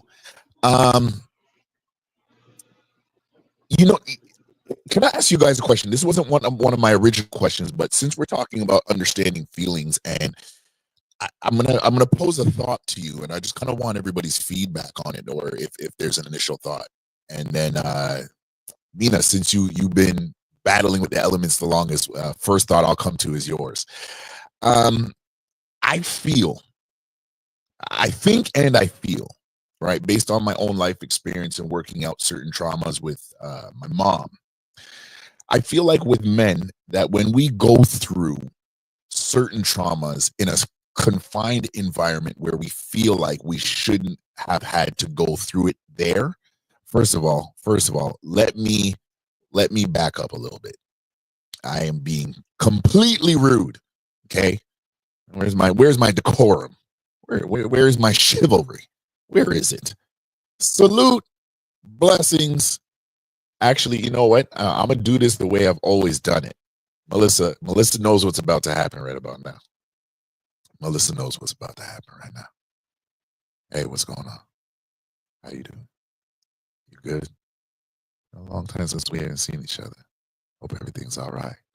I see you shining bright like a diamond, owning the lane that you're in. Salute to you, Chocolate Earth. Much love. And yes, your skin does talk. Skin talks. Okay, y'all ain't get me to do that again. I ain't doing that again. That's not for free. That's what that. Oh my goodness! If there was a bunch of Jamaicans in the building, they'd be like, "Yeah, man, yes, Barry White. Come on, go on with your bad self, my youth." We got Chocolate Earth. We got Joshua. We got Press Play in the building. We got Chocolate Earth. Can I say it one more time? And then we got Miss Polly in the building. Salute to you, Queen. Salute to you. Really? This is what we're doing right now? Hold on. This is what we're gonna act brand new right now. I beg your pardon. I beg your pardon. Let's not act brand new right now, because this could get us way off topic from where we're supposed to be. That's all right. That's all right. Do your thing. Relax. Like, hey. Really? I beg your pardon. I beg your pardon. Listen, you want to sit there and act like because you're mad at me that's gonna make me run from you? Is that what we feeling to do? You don't know me, okay? You don't know me. I am from Toronto, Canada. Real bad man. Look at Melissa's face. Yay! Oh my gosh, yes. Shout out to TMKC in the building. Oh my goodness. I ain't mad at you. Good. I'm glad you're not mad at me. As I would normally do, and this is where we're going to end it here between this, because people might start asking questions that don't need to be asked. Just hug me. It's all right. I got a hug for you. It's okay. It's all right. We good. So I had a thought. Let's bring this back. Melissa, tell her to stop. Round and round we go. I was never. Look, this is no one you can put any leash or mute or muzzle on. Salute to Miss Chocolate. She has done what she has come to do, baby. Yeah. Shake your head. Yeah. All right. Okay, cool. I've thought and I felt that because we men may get into a place, and I can't say this is true for every man, but when I talk to other men who have gone through similar traumas where emotional hurt has started either with mom or somewhere at home, or to the first woman that we committed to and thought that we ultimately would have made this would have been a good decision to be completely monogamous in all standings of the word. I have felt and thought that when that didn't work out, we took that and internalized it in such a way where we became emotionally unavailable. And if there's ever something that I would say publicly, I don't care how anybody takes it, this is the real platform. You don't like it, tough. We have mastered becoming emotionally unavailable because of what somebody else took us through, because we actually depended upon them to teach us how to value this essence of love that ultimately scares us. For me, that was no other woman than having that experience with my mother. And I'm not saying that my mother's a bad person for that. I'm saying based on where she was in her life, I needed a certain type of reciprocation of language, and it wasn't verbal. I got the verbal from her. But when she hurt me emotionally, that compounded into something where I made a known decision. Because I think sometimes we talk about this as if men just do this and we just stumbled upon doing this. And what I'm actually here to reveal, that there are some cases where women are like, what happened to you emotionally? Why can't I get through to you? Why am I not enough? Why is my love not enough? Why is my nurturing not enough? Why is my caring not enough? And I'm here to offer a thought to you that it might be you have encountered a man at a point in time when he has been fully aware and made the autonomous decision that he will not be emotionally understanding or available because of something that you may mirror in your genealogy, but in the aspect of who you are as an individual, you have nothing to deal with. What are your thoughts on that? Mina, I'll come to you. So if I know I said a lot of words, so basically what I'm saying is like, I believe there are times when we men have gone through certain hurts and made sure that we've ingrained in ourselves to be emotionally unavailable at any given age. And let's say from the age of 16 and up, we got heartbroken. For me, it was my mom. So somebody else, it might have been a girlfriend. Something happened along the way, and we were like dead set on becoming emotionally unavailable.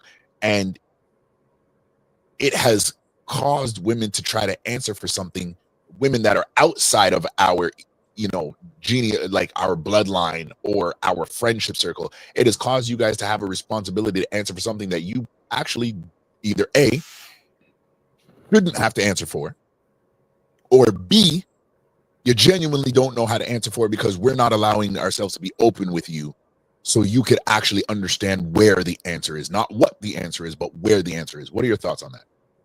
So that's a hefty punch for sure.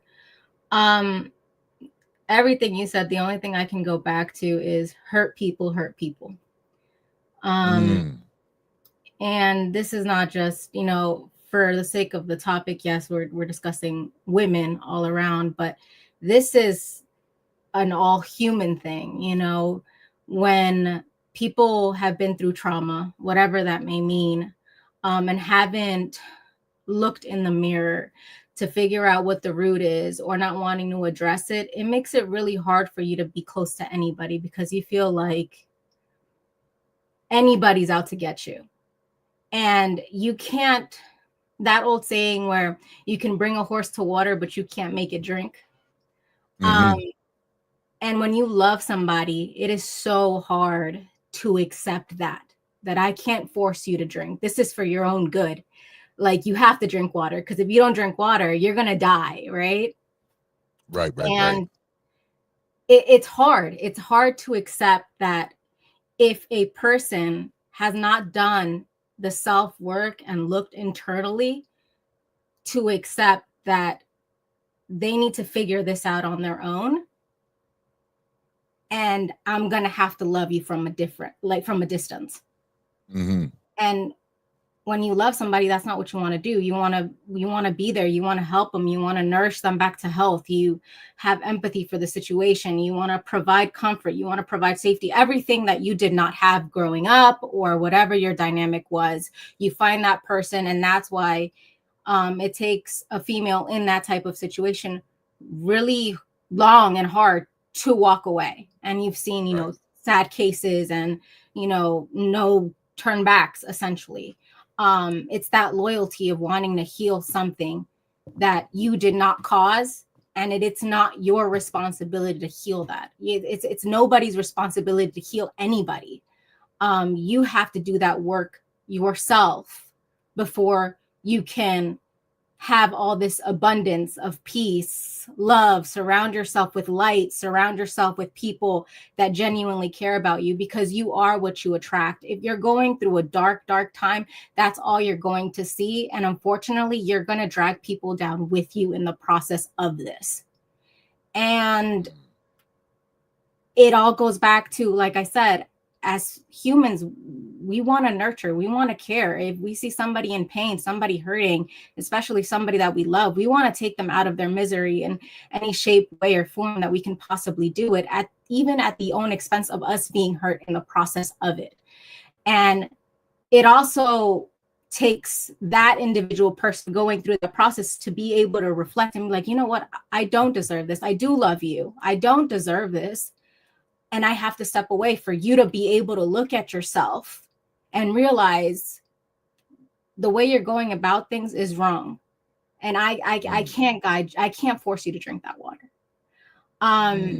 And like I said, that person that, you know, refuses to take accountability or refuses to look at the issues or look at themselves and be like, you know what, maybe I am angry. I'm angry at everybody for what I went through, what I got exposed to.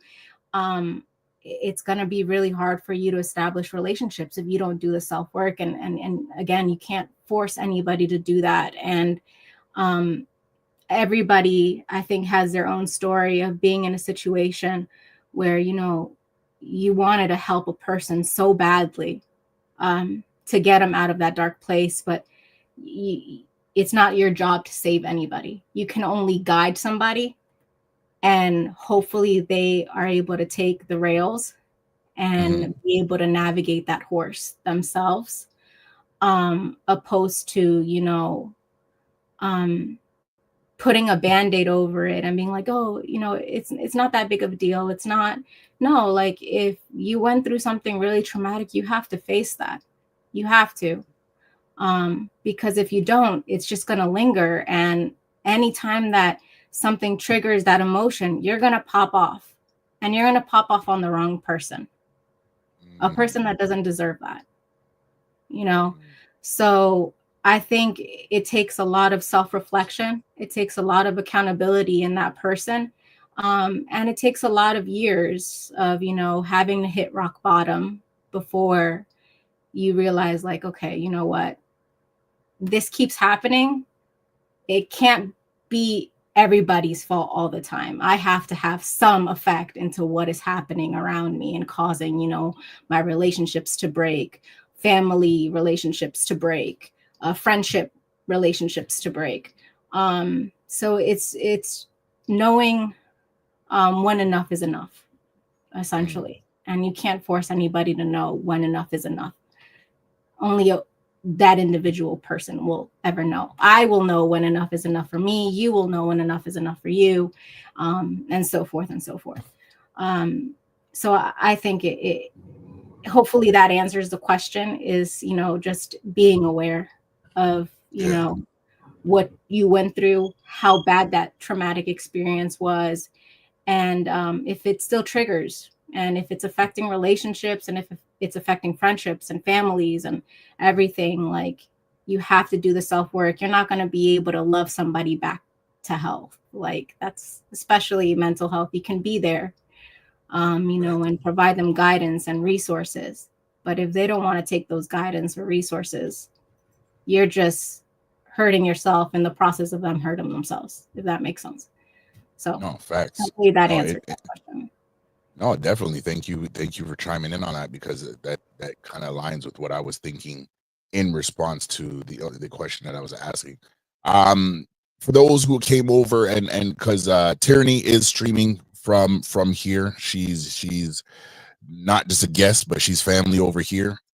So she's streaming to her platform. So for TMKC and I believe it's Press Play and a few others that are chiming in from We Need More Tyranny. Definitely thank you for chiming in from that side and that sector, and for being here supporting Queen Tyranny. Definitely thank you for being here. Vaughn Bryant, thank you for being here tonight, brother. God bless you for being in the building along this conversation. Bolo, salute to you, brother. God bless you. Glad that you are here tonight. So Tyranny, where for the time that you were away, and then I'm going to give you a chance to kind of collect on this because I'm going to get Melissa's thoughts, and then I know Tiff is again, she's juggling while she's in the background, so we don't come to her, and then we're gonna give her a chance to get set it, and then so after Melissa, we're gonna come to you, Tierney. So what I was saying that I basically had this thought that in different times and spaces, there's things that can contribute to the breakdown in communication between men and women, especially within the confines of a relationship or even a friendship. If we believe that those exist between men and women, which I believe they do. They may be far and few in between, but I do believe in some things. I listen, I'm an 84 baby. Okay. I'm an 84 baby.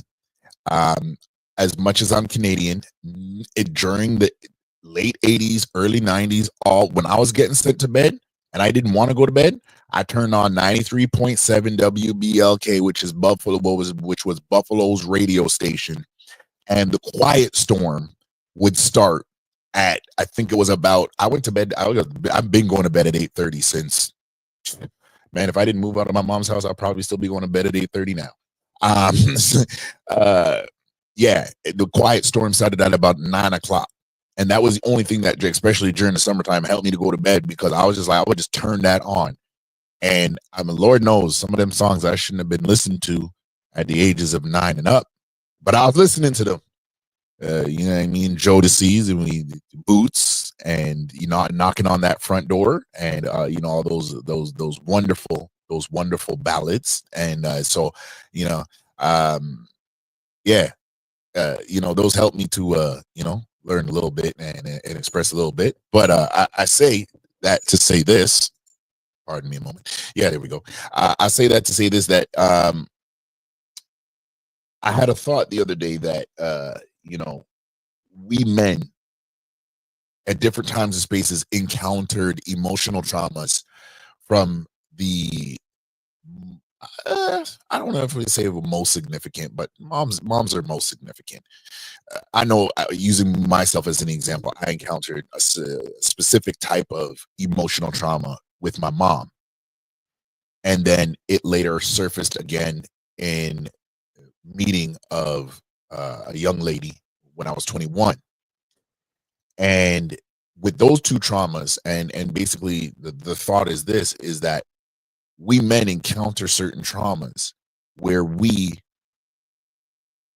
in an act of being a tyrant or so guarded with our emotions, if we could say, we literally state within ourselves that we will not, under any circumstances, be emotionally available for any other woman, or any situation that even we perceive that calls on it. We're not emotionally open to that. What do you think about that? Because oftentimes, the person who has to deal with navigating that is said women like yourselves. Whether it's a situation where, okay, kindred spirits meet, and we're going from meeting to some aspect of courtship or relationship, and now instead of being able to express the best parts of your love to me, you are put into a job to break through something that you didn't have no hand in creating.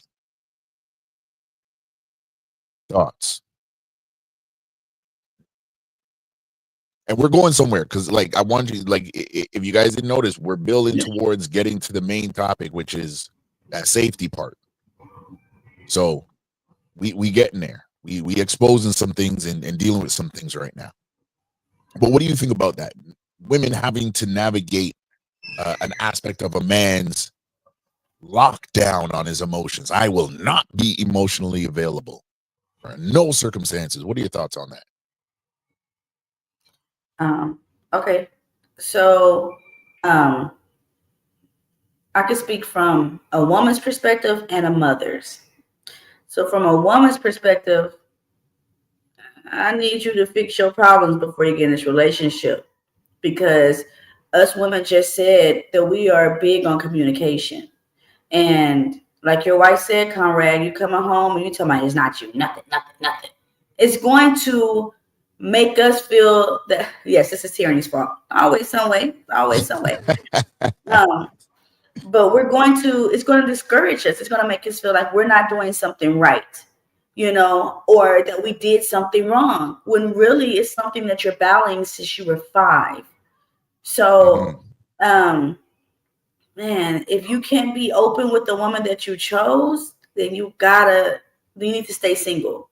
You need to stay single until you can figure it out. Speaking of it, as a mother, if my son went through something that was traumatic, and he got with a girl, and she was like, Miss Tierney, I try to talk to your son, but he just won't open up. I would understand, because I would be like, yeah, because he went through something traumatic, and it's hard for him to open up. Like, I don't want to deal with it as your woman, unless you're willing to be open with me about it. But as a mother that's dealt with the son, or with the son that has trauma or whatever, I would have more understanding. But yeah, you guys can't get into relationships with us dealing with stuff that you're not willing to talk about, because it will tear apart the relationship, and we won't be able to talk and communicate and heal together and grow together with you having something in your past pulling you down. So, yeah. Melissa, I'm gonna throw that to you. Tiff, if you're here in the background, we're coming to you after that. And don't worry, I'll repeat the thought piece, and then we'll get into the next part, which is the meat and potatoes of why we're here tonight. Melissa, men putting up Fort Knox and locking down our emotionality at the expense of every ounce of strength, fiber, wisdom that is within you as a woman. What are your thoughts on that? It's emotionally, it's overall holistically irresponsible. And I won't say on both sides of the fence, because I have no bias, no respect to person, but this is the girls panel, so I'll answer the question accordingly. I think that we as women are taught from a very early age that it's okay for us to cry. It's okay for us to be emotional. It's okay for us to have meltdowns, and because it's all considered feminine. It's all considered emotional, and what we're supposed to do as women, as little girls. It's all of that. Men are boys. You're a boy. You're tough. Get up. Suck it up. So you don't get that constant, hurt my knee. You don't get that. You guys, unfortunately, don't get that, or don't get the room, the space, and the opportunity to really breathe that out without being categorized as being one of us, as a female. And so I think that mentally and emotionally damages a lot of men. Now, I think that what generally tends to happen is that when you have females with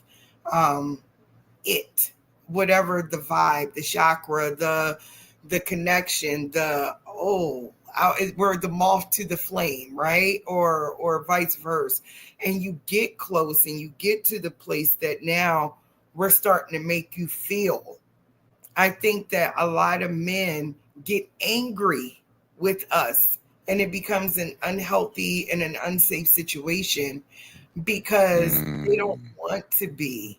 I don't want you to see me as anything less than the man that beat your back out every night or can pay your bills. You don't mind saying to me that you want to go 50-50. So you want some of my money, but you won't tell me what you're feeling emotionally. You won't, you're sharing my body, but we're not sharing my heart. We're just sharing. So I think that's kind of where we're dividing and where things are kind of coming into that. Because when men feel like, oh, well, now I have to express myself emotionally, it's almost like it comes with the consequence of anger or rage or just a displeasure with self because I let her see me vulnerable, and now she's going to take advantage or think I'm soft or think that I'm feminine. Wow. And the reason why I say wow is because everything that everybody said so far, and everybody that you all queens have put forth, if I want to put this into context, right? Because again, we could easily say this is not all men, but here's the problem: it's too many of us. And I'll say this from the man's point of view: we miss out on. I know, the stats go along, and guys, hear me. This is maturity we're talking about now. We're talking about maturity and growth, right? And so we have to acknowledge these things. Men, there are aspects of men, and I'll use myself. And I said this to my wife, and I've actually said this on other podcasts concerning other episodes concerning other things. Do you know how much of life that I have missed out on because of internalized anger, because of the root of that hurt? Like, I'll give you guys an example. When I was 21, when I turned on my 21st birthday, I found out that who my father was supposed to be was not my father. Now, because it was my birthday, I went about my birthday. I was happy. I was with, a girl I was dating at the time, whatever it was. We went, I had my birthday.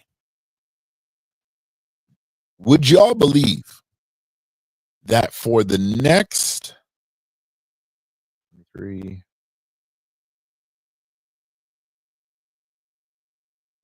I'd probably say that was what, 26, 27. So for about 3.5 years, everybody that was close to that situation and that answer, instead of opening up, and there were other women in that, not in terms of the ones I was dating, but I'm talking about the ones in family now.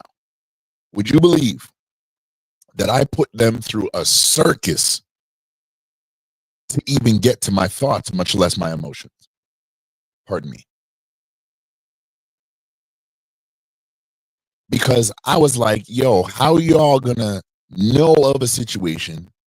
Y'all have 18 years to figure this out before I start questioning stuff. I give grace and don't question anything.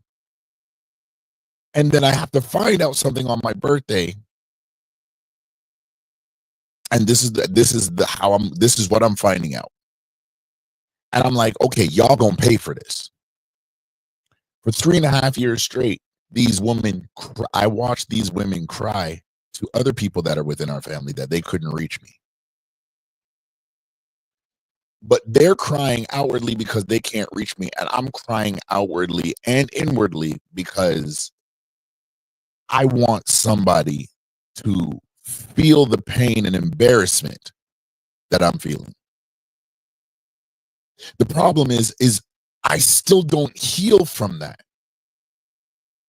And now I put these women into a position where instead of being able to love me beyond my hurt, all they get to experience is the monster because of the hurt. And so they might not take me to the gavel, but they will say, hey, if you change and you get healed, cool, kudos on you, but I can no longer be a part of that journey. And if we men, and I'll say myself first, a maturity and a growth point in me was acknowledging that I was so sad, as Stan just said, I was so angry, sad, disappointed, and depressed that when I realized that said women that were in my family, I put them in a place where they voluntarily said, I can't really be around whether you get better or you remain the same. Knowing that I've reached certain milestones in my life and my not just moments of weakness, but my harshness put them at a place where they have to preserve themselves. And so they would rather, lose connections than to stay connected to one day hope that this person will be healed. Tiff, I don't know if you're there or if little man is sleeping. If he's sleeping, then that's all right. But if you're there, what are your thoughts on that? Men becoming elitely emotionally unavailable. Little man might be sleeping because I also know I'm learning kind of her schedule. Okay, cool. Tiff, if you hear me, don't worry about it. We'll come back. Don't worry. You're good. You're good. And Tyranny had to deal with something. She messaged me in the back. She's good.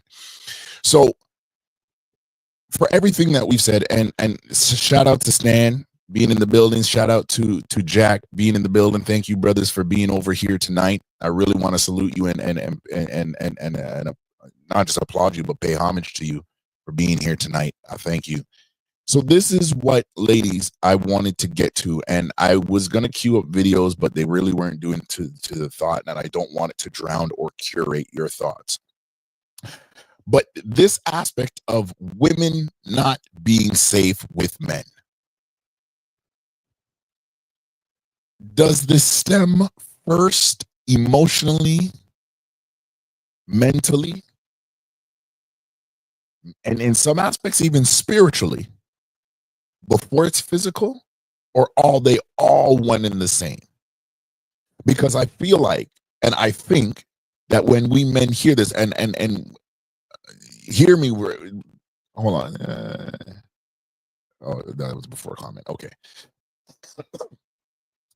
The reason why I asked that is because I spent time going through the aspects. I mean, for the first time ever, I went through TikTok and just explored that side and just tried to listen with no bias, with no preconceived notions, with no, oh my God, rolling eyes, none of that, right?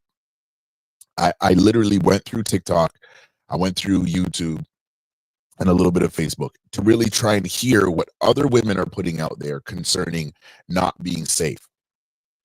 And what surprised me is that the first aspects of not being safe were not physical complaints.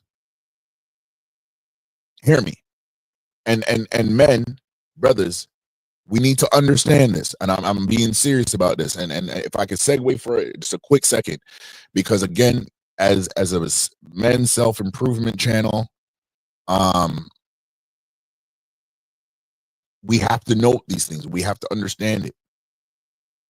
And it's not to say that women are a game or they're a chess piece or anything like that, or they're a chessboard. No, but this is we got to understand how to navigate these things, because if we understand the other side of the equation, sometimes you get the answer to the equation and you got to figure out the formula. And with us men, sometimes we do get hyper focused on what the formula is or what the answer is, and we miss the formula. And sometimes the answer is not about equals. Sometimes the formula is about the work that has happened. What has happened to get us to this answer?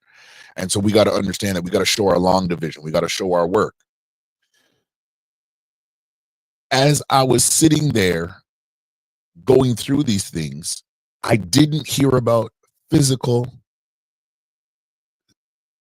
a lack of physical safety. Now, I did hear some things, so I'm not saying it wasn't there, but it wasn't the first thing. As a minute I typed in, women are not safe with men, I heard a lack of intellectual safety, a lack of emotional safety, a lack of spiritual safety, and then I heard a lack of physical safety. What is it? I'll pose this question, Melissa. I'll come to you first, and then Mina, we're obviously come to you, and as the ladies will try come back in and out, we'll still go forth, and then we'll go from there, because we shooting on 2 hours and 10 minutes now. Thank you all ladies for being here tonight. it's really something I really, first of all, I'm just going to say this now. We got to do this again, because there's some ladies that didn't come up tonight, and I purposely, they weren't sent a link for this first episode. I was a little bit of strategic on my side. And shout out to This Might Be Risky, DJ Ham. If anybody watches how he curates his show and how he puts together the different episodes and the different panels, I actually been learning some things just watching him behind the scenes. Never had a conversation with the brother about this. I just learned some things from watching on the fly and being in the audience. So I'm just letting y'all know I'm taking cues from him. You know, again, salute to the ladies for being here, because this is not a one and done. I tell you that the truth. I really want us to bring about a balance to this conversation. But that really made me stop and think, because I had never before tonight or before now really stopped to say, outside of the goofy rhetoric that's said on your TikToks or Instagram reels, I had never moved beyond that to say, what is this aspect of being unsafe? Where does it start? Which aspect does it start? And so in my understanding, or in my search for understanding in being able to conversate with you ladies, is that the case where women, when they say that we're posting these posts and they're saying we feel women are not safe with men, is it in that order? Intellectual, emotional, spiritual, and then physical? Or is it more about the fact that any one of these areas bleed into the other? Melissa, what are your thoughts on that? I think any one of the areas bleed into the other, because I think that the combination of any of them it's almost like drugs. All of them are a gateway to a bigger thing. They're all puzzle pieces to a much larger picture. And so again, it's kind of like a storm that's brewing. And because the communication may be short, or because in men's eyes, they tend to think we as women over-explain. We over-explain and y'all mansplain, which means that you keep it simple. But in that simplicity, you still are giving us all the parts that make us go, oh, okay. So we're asking questions, we're trying to dig, we're trying to be, because again, although we are your partners, your wives, your spouses, your girlfriends, whatever the case may be, we're also moms. A lot of us, we're also sisters. And so we do understand you from more than one perspective. And when we pick and we prod at you, we're prodding and picking from those different perspectives. I think that, yes, you check us intellectually when you walk up. I just made a post today that said, somebody came up and said that I'm unapproachable. And I was thinking, yet here you are. And so, yeah, I think that they check to see where we are mentally just in the approach. Hey, babe, versus, excuse me, young lady, versus, how you doing, queen, or whatever, versus, hey, yo, shorty. So, yeah, they definitely test. Our intellect is tested instantaneously, because depending on how you respond to that first response is going to pretty much gather the knowledge base that he needs for everything else. So if you are dealing with a narcissist, or you are dealing with someone who's trying to take you down a negative path, and same if the positive, but focusing on the negative, then yes, all of those things are ways that they are grooming or emotionally testing, poking and prodding, all the way down to women will go to the altar, especially, I don't know about every culture, but I know about Black women culture. It's go to the altar. So yeah, you do end up having those conversations where, are you equally yoked with your partner? Maybe you weren't in the beginning, but maybe one of you got saved. And so now you're battling that. They're all different type of aspects. Maybe you are both in God, but you're taking okay, I'm going to go in my secret prayer closet and get this warfare popping. And now he's combating that because the enemy, that's the enemy's job. And so then at that point, it becomes physical because emotionally, we've done this so many times that we've now blanked out and we're just dealing with you either on strategy or up here, we're planning to leave you. You know what I mean? Because we know that we're getting ready to enter a phase of maybe unsafe.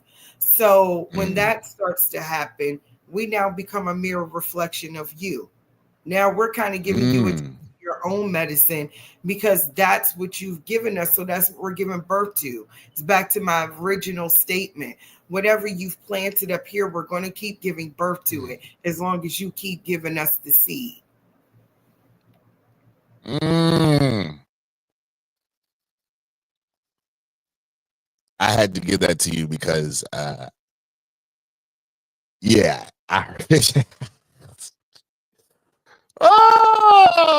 holy. One thing I don't like as a man, and I hate that we can't just, like for some reason it's just in us to some of us, not all of us, but and that some might be too many still. But good golly, Miss Molly, I hate when something comes full circle and I gotta sit there and just take that confirmation as yeah, oh wow. I don't like that. But I thank God for growth and maturity because I'm learning how to handle these things. Salute to Chocolate Earth. She done made it back. Salute to you, Queen. Salute to Electro. Thank you for being here, brother. Mr. Can I get some podcasts? Mr. Damien put a flex on it. What's going on with you? You fine rascal. What's going on, brother? How you doing, man? I hope all is well. Salute to everybody on the Friday night. Thank you for rocking out with us. We getting ready not too long from now to close out. That's why I haven't put the link in the chat. So if you need to go back and watch it, you know where to find it. Thank you for all the queens being out here tonight. It is the first ladies' night on the DaRealReel podcast. Definitely will not be the last. I tell you that much. And before we go, I'm going to tell you because just like I do for the main part, we got some things coming for the next ladies' night. I'm talking about colors. I'm talking about logo. Listen, I ain't never thought of redoing the logo and as my wedding band. Okay. And it's not just a gloat, but I've ever since rose gold came out, that was my thing. So for y'all ladies, I'm differentiating the colors. We ain't gonna have these light blue, whatever they are, names or gold names next time for the ladies. It's gonna be rose gold. Okay, it's gonna be rose gold for the next ladies' night. Trust me, I got it from backdrops to this ladies' night put me in a whole thing. But that's neither here nor there. Mina. Same question. I'll repeat it back. Does the aspect of a woman not feeling safe, is it bled into through all levels, emotional, physical, spiritual, intellectual, or are they in capacities? Are they separate? Because yeah, go ahead. No, go ahead. Yeah. No. You're totally fine. It definitely bleeds 110%. If you don't, address these certain things, it's a domino effect. You can't build a house on poor foundation. That's what it is. Everything starts from the ground up. You can't have your pillars up and expect the house to be, perfect, ready to go. No. You have to have some good bones to build a good house. So with all that being said, everything is a domino effect. Everything you do in a relationship, in a friendship, in a family dynamic, what have you, it bleeds. So, be aware of, your behaviors, what you do, what your triggers are. And I know, the society that we're in, by all the different feedback that, is out there, a lot of guys feel like it's not good to talk about your emotions. You got to deal with that on your own, blase, blase. But if you have a good woman by your side and you can feel the genuine love there, take it. Understand that not everybody's out to get you. And if people are trying to uplift you and stand by your side, take that hand. Ego is the second devil that you can possibly think of. And once you put your ego and your pride to the side, you're off to having a better life completely. And it's the hardest thing because it's you going against you. So step up to the plate, face yourself, and see what you need to work on so you can have a successful life, a successful relationship, and a successful marriage, and so forth and so forth. So. Yeah, Miss Polly, and for any of the ladies who want to come up for the next maybe like 6 minutes as we get ready to close. And again, shout out to Tyranny, shout out to Tiff, Pratat. Definitely thank you for being here tonight, everybody. Natanya, everybody that passed through, that came through to add into this, because again, it's not about Conrad necessarily. It's not about necessarily the DaRealReel platform. It's about providing a space, because again, to the masses at large that are watching this, right? And it's not even about all of us who are in the chat. Like, we all know each other to some degree. It's about the people that are watching this that'll never come up on this panel, that will, they'll give their support and whatnot through whatever means they do, whether it's just a like or they're shadow watching and they're throwing up they're pushing things along on this channel. Those are the people that, I really want y'all to soak in what's being said from these women tonight, because it furthers the conversation that we do need to have a space where women can voice these opinions, share in the thoughts, say yes or no, maybe so, and there's no attack. And it doesn't mean that we all agree, especially, on the men. There'll be a time when, it'll be a mixed panel. But I want to set that tone for decorum and understanding. I want to set that. I'm very big on that. That was the way I was raised. And so the social media spaces, they don't get to be devoid of that, especially not here on DaRealReel. And so I just want to make that perfectly clear that we need these conversations. If we're actually, and I'm talking, when I say we, I say men, if we are actually invested in making sure that, as we call them queens, and they are, if we are interested and invested in their protection and their livability without restraint, especially because they're not being disrespectful. All these ladies that have been up here tonight, they ain't cussed nobody off. They ain't called nobody ninjas. They ain't said men ain't ish and all this stuff. Nah. And before I lose this thought out of my head, shout out to my family in the building. Auntie Petula, bless you, mama. Love you. Yeah. Shout out to Press Play. Have to go. Great conversation. Have a great night. Salute to you. Blessings to you. Thank you for being here. And yeah.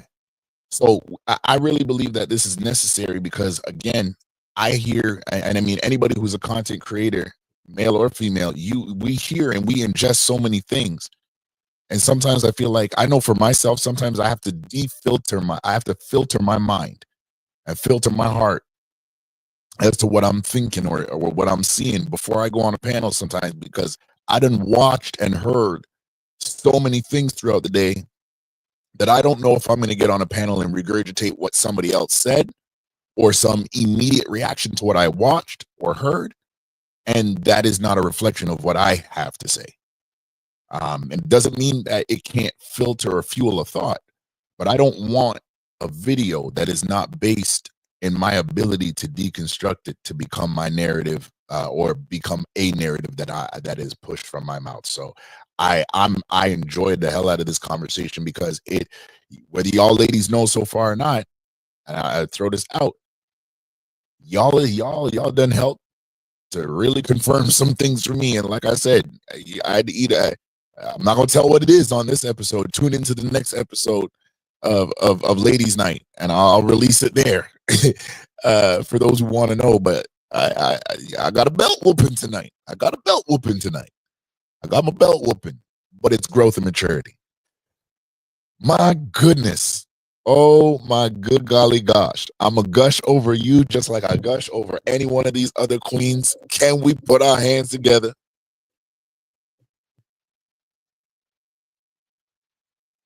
For Miss Polly.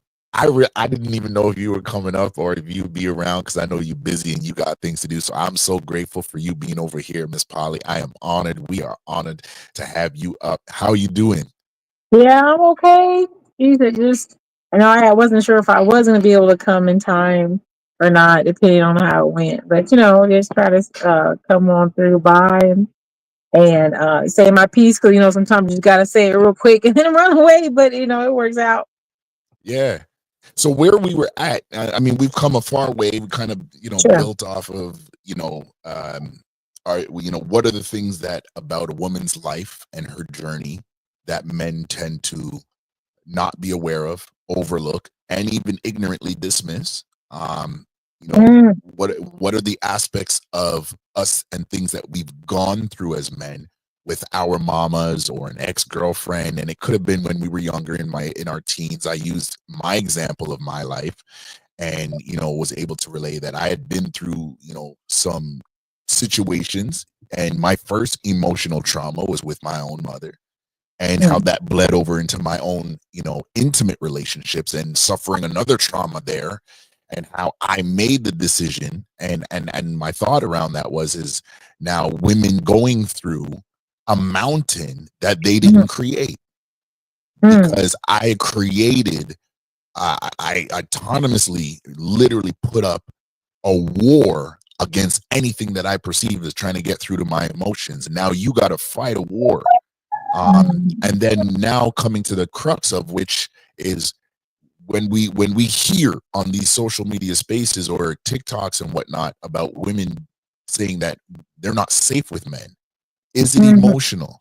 Is it intellectual? Is it spiritual? Is it physical? Or do they all bleed into one? So that's where we've come full circle to get to this topic tonight.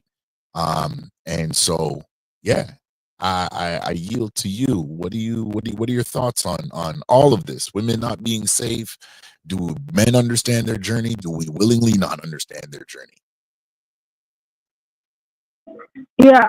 That is so funny because, like I said, I was like debating on if I had, obviously the time, but so I had an epiphany yesterday, and I want to bring it up because I think I just should. I usually don't say stuff about other people's streams, but it's not negative thing. It's just a pop,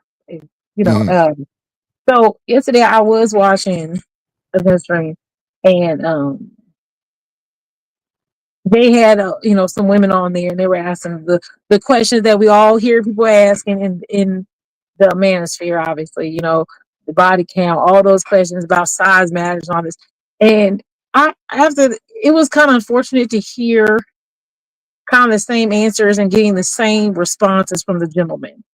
And to say ahead of time, I'm not against anyone having their opinion. You cannot fight somebody on what they believe in their heart is true because it's their opinion about something. You can just respect it and move on, right?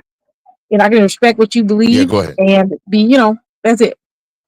So I'm listening to it, and I was just like, I just hate hearing this same thing over again. And I'm just thinking to myself, I'm like, there is just a lot of gentlemen who have been hurt or don't want to deal with their emotions that have come to them.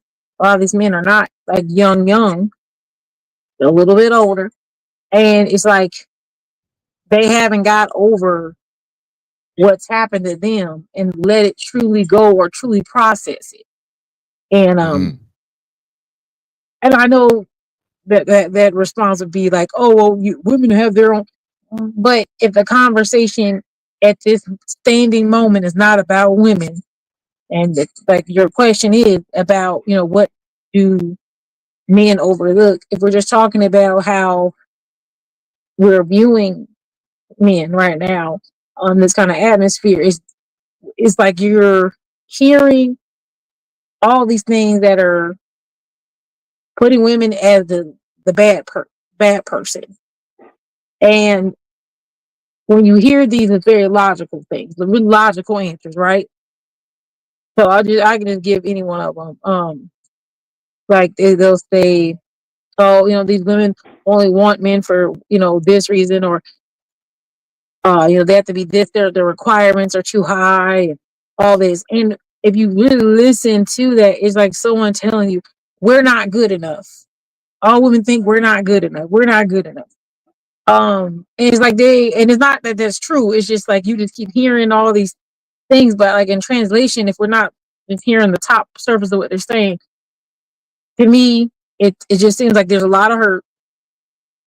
And when we're expressing to the men our quote unquote feelings, or why some of us react the way we react to certain things about these comments or about these stances, men will only be in their logic at that moment. And a lot of men who I believe, a lot of men who are hurt, they stick with the logic because the logic makes sense to them. And anything outside of that is emotional.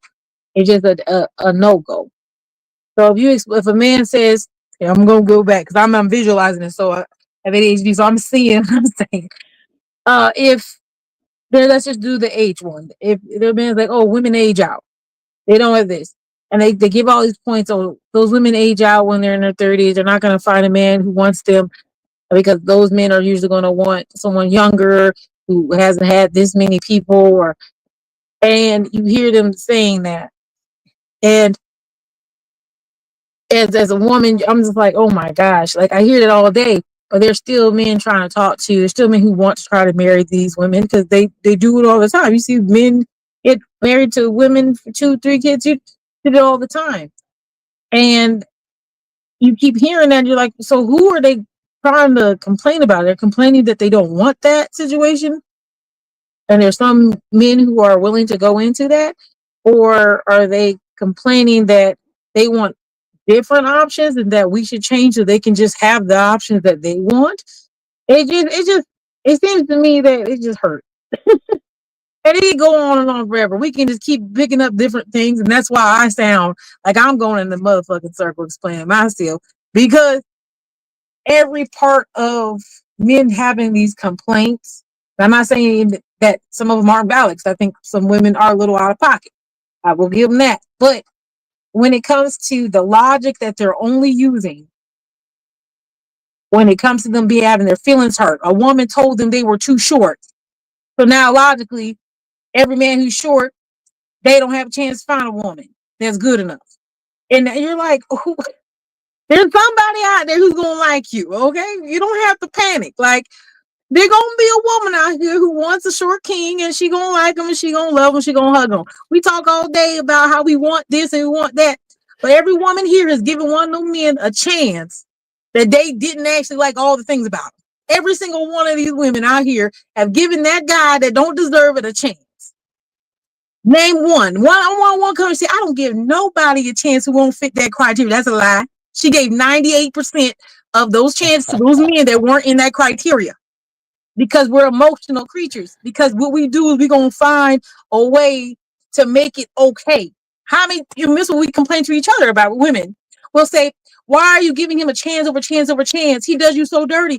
I know, but I just feel. You hear that? I just feel. And guys think feelings are bad. I feel he's going to do better. I feel. Then they tell us, you're being stupid for feeling. That's why you're in your situation. Well.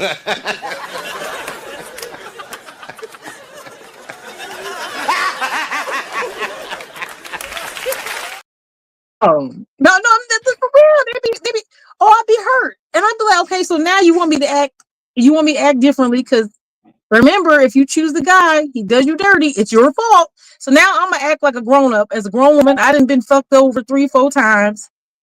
So what I'm gonna do is I'm going to start acting out and being like, nope, can't give you a chance. Then they're like, you don't give anybody a chance who's regular.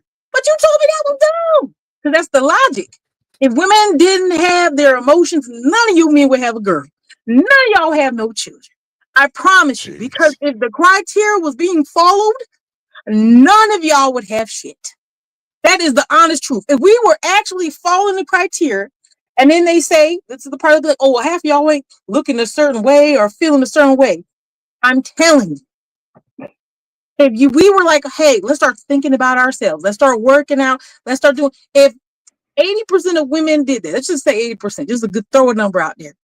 These men out here would not have nobody, those women would give them no chances. They would have nothing. I beg your pardon.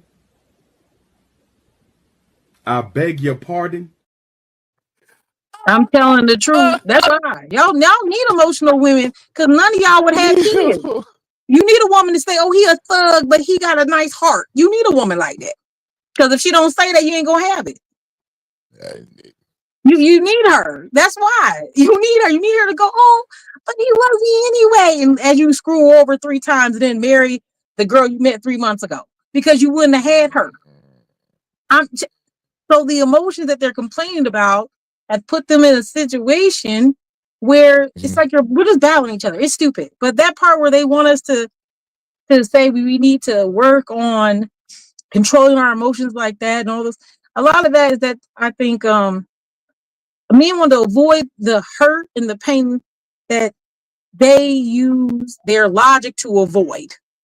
They use their logic to avoid the emotions that they have to deal with. And so if, like I said, if someone tells them, hey, you don't look good, and they hurt their feelings, that man don't want to do that 3 or 4 times because he's not used to dealing with the emotional stuff that goes with that. He has no one to talk to. Men say, suck it up. They don't say, hey, you know what? You're a cool person regardless. You have you're not going to hear that all the time. You're going to hear him say, suck it up, man, find another one. So you're not even trained or taught to deal with the emotion. And so if something happens to you, it hurts, your logic says, don't do that again. For women, it's the other way. If someone hurts you, you say, hey, maybe that was just that time. Maybe that was just an issue. Maybe, you know what I'm saying? It's foolishness. And you know what the funny thing is about everything that you said, because it's like you've been here the whole time. And this is the growth that I had to come out for. And I know if Chocolate was up here, she'd be like, when are you gonna get the other guys to wake up? And this is my honest. Did she just come up? Hey, hold on, I gotta hit the doorbell. I heard somebody go ding right as soon as we're gonna close. How did I know? Oh my. You got we got 2 minutes, eh? Not literally, but we got like 3. Hey, I'm not telling you gotta leave. I'm just saying. No, I'm just saying. I know y'all was busy. Hi, how are you, sir? I'm good. Good evening, I'm good, Queen. How are you? Yes, good evening. Fantastic. That's good. That's good. The magic is high tonight. Let's just say that. Yeah. Anyway, I think what you are doing is fantastic. Just wanted to say that. It's nice to see our brothers take interest in what we have to say. Because I think that's like the only way our community is going to come together, no matter what color we are or however we look at each other, whatever your sexual preferences, it doesn't matter. It's really about who are you and how is that person making you feel about who you are when you're with them. And us as women, we have to concede a lot and we have to also settle a lot. So it gets exhausting, it gets worrisome, and that's, I think, a lot why women have stepped away and just look at y'all as objects right now. I mean, it's just a part of what's happening because that's the easiest thing. It's easier to walk away. Hey, thanks a lot. Here's $20 and your Uber's on its way. You know what I mean? No, that's facts. And then when women decide to take that route, which, hey, I'm on that highway a lot. It really, truly is the safety aspect of it. Not just for my physical safety, but for my mental. I don't like waking up, and I'm not ever going to wake up and worry about if you ain't in the bed and you ain't cooking something, you ain't in the bathroom, or you didn't go to work, we got a problem. Mm-hmm. And so why am I with you? We too old to play games. Like, not the games that are being played, because it's all divisiveness. It has nothing to do with us as women really getting to express how we feel about men. You guys don't get that opportunity because you suck. You want to control something that you don't understand. We are the earth. We are life in itself, whether you have kids or not. That's why we see things, feel things, do certain things, and y'all do too. But because of the patriarchy and because of the lies that men have been telling themselves and the delusion that they teach their boys, and friends lie to one another. Yeah, I'm banging 10 bitches on Thursday, excuse my language. But you know that you ain't even ever sniffed nothing. So it's like, I think now women are deciding it's not just, oh, okay, I don't like men, and oh, okay, you guys are all horrible. It's not about that. It's about my safety, mentally, spiritually, and physically. Because unfortunately, you haven't been taught, and men aren't teaching each other how to be empathetic with each other. If y'all able to do that, we are A+, because we've been ready for you to do it. But you guys have to want to evolve to want to do it. And that's all I wanted to say. And I just tell all the ladies, y'all look so beautiful. And thank you, Mr. Conrad, for having me here. You're welcome, Queen. Now, you see, everything between what Miss Polly just said and between what Chocolate Earth just said is the reason for tonight. And the ladies' nights will continue. This is just the first iteration. Like I said, I had a thought and I was like, okay, I need to find out what this is. But, you know, if there's a crime scene, I'm not going to go to the person who's the perpetrator to understand the crime scene. I'm going to go to the victim to understand the crime scene. We do have to talk to both sides, and there will come a time for that. And I'm not saying that anybody's a perpetrator or a villain in that aspect, but we have to understand. Though. We're all of those things. And that's what we got to be honest about. And it's okay. Exactly. I'm sorry to cut you off. Yes, we can be the villains. Yes, we can be the perpetrators. Yes, we can be the victims. Like, we have to stop using these words as some kind of dagger. You're human. This is natural to feel this way, territorial, to feel exciting, to feel all that over and over again. It is and how should I put this? We have literally taken that away from us, the fun of knowing one another. Because we've allowed for men and women to perpetrate. We can't be friends. Men are so dumb. You guys are so stupid. Like, y'all can't even lift a finger. But yet, you know, everything else must have just grew out the ground, right? Women are stupid. We don't know. What are you talking about? We are so many things. What are you doing? Where have you been, sir? And so the conversations of it's not me and there's plenty of men and the men of trees work together and they're great and we ain't paying attention, and you know, y'all all live in the forest because we just evil jackals that don't want good men. And I'm being extreme because that's how extreme it is out here. Yeah. The stuff that's said about women is ridiculous. I bet you, and I'm gonna put money I don't got. I bet you couldn't find 5 guys who knew exactly what the anatomy of a woman is. I probably stretch it out to more than 5 guys. Nah, I bet you couldn't even get 3. No, I'm saying I'm not talking about more guys who don't. Yeah. And then and again, it is not our job as women to teach y'all how to be human, because you're not listening to us. It is up to you as men to decide if you're going to take accountability for your counterparts. You want us to do that. You ask us, oh, you need to scold these women. Sexy Red. Sexy Red ain't thinking about you.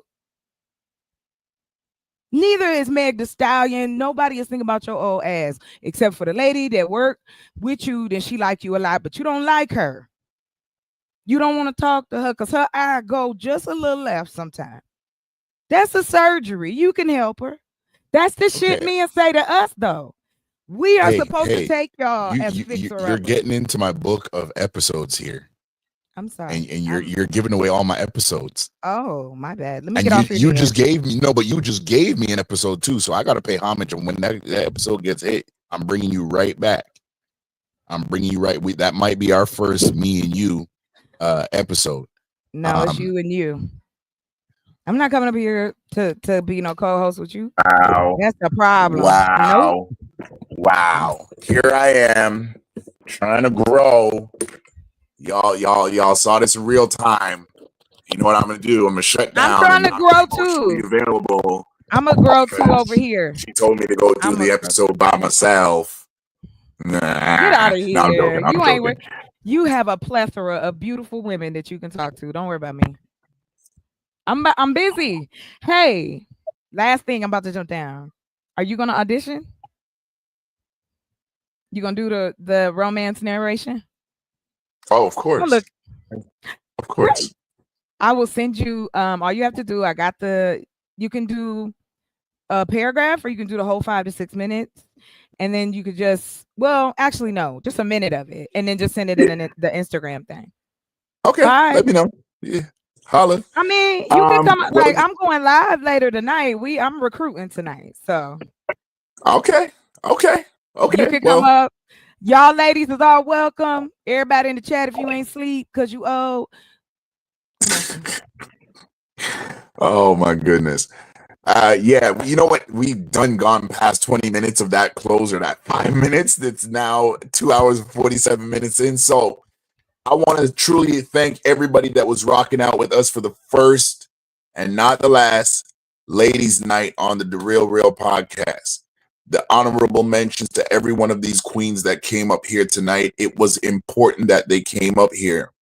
And for you men I'm talking to the men outside of the space of content creators and YouTube. I'm talking to those that are the over, 50% of subscribers on this platform that are in India. I'm talking to the men that are in the UK. We need to get an understanding, because we cannot afford to want community without having the other side. And our women are our community.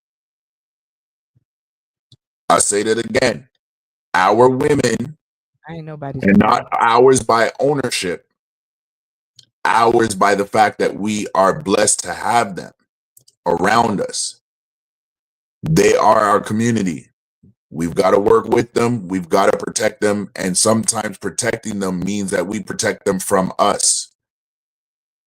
And this is not a Derek Jackson moment. This is a truth moment. We've talked about it. I've said it, where even times how I felt and how I dealt with how I felt was a deterrent even unto my own wife.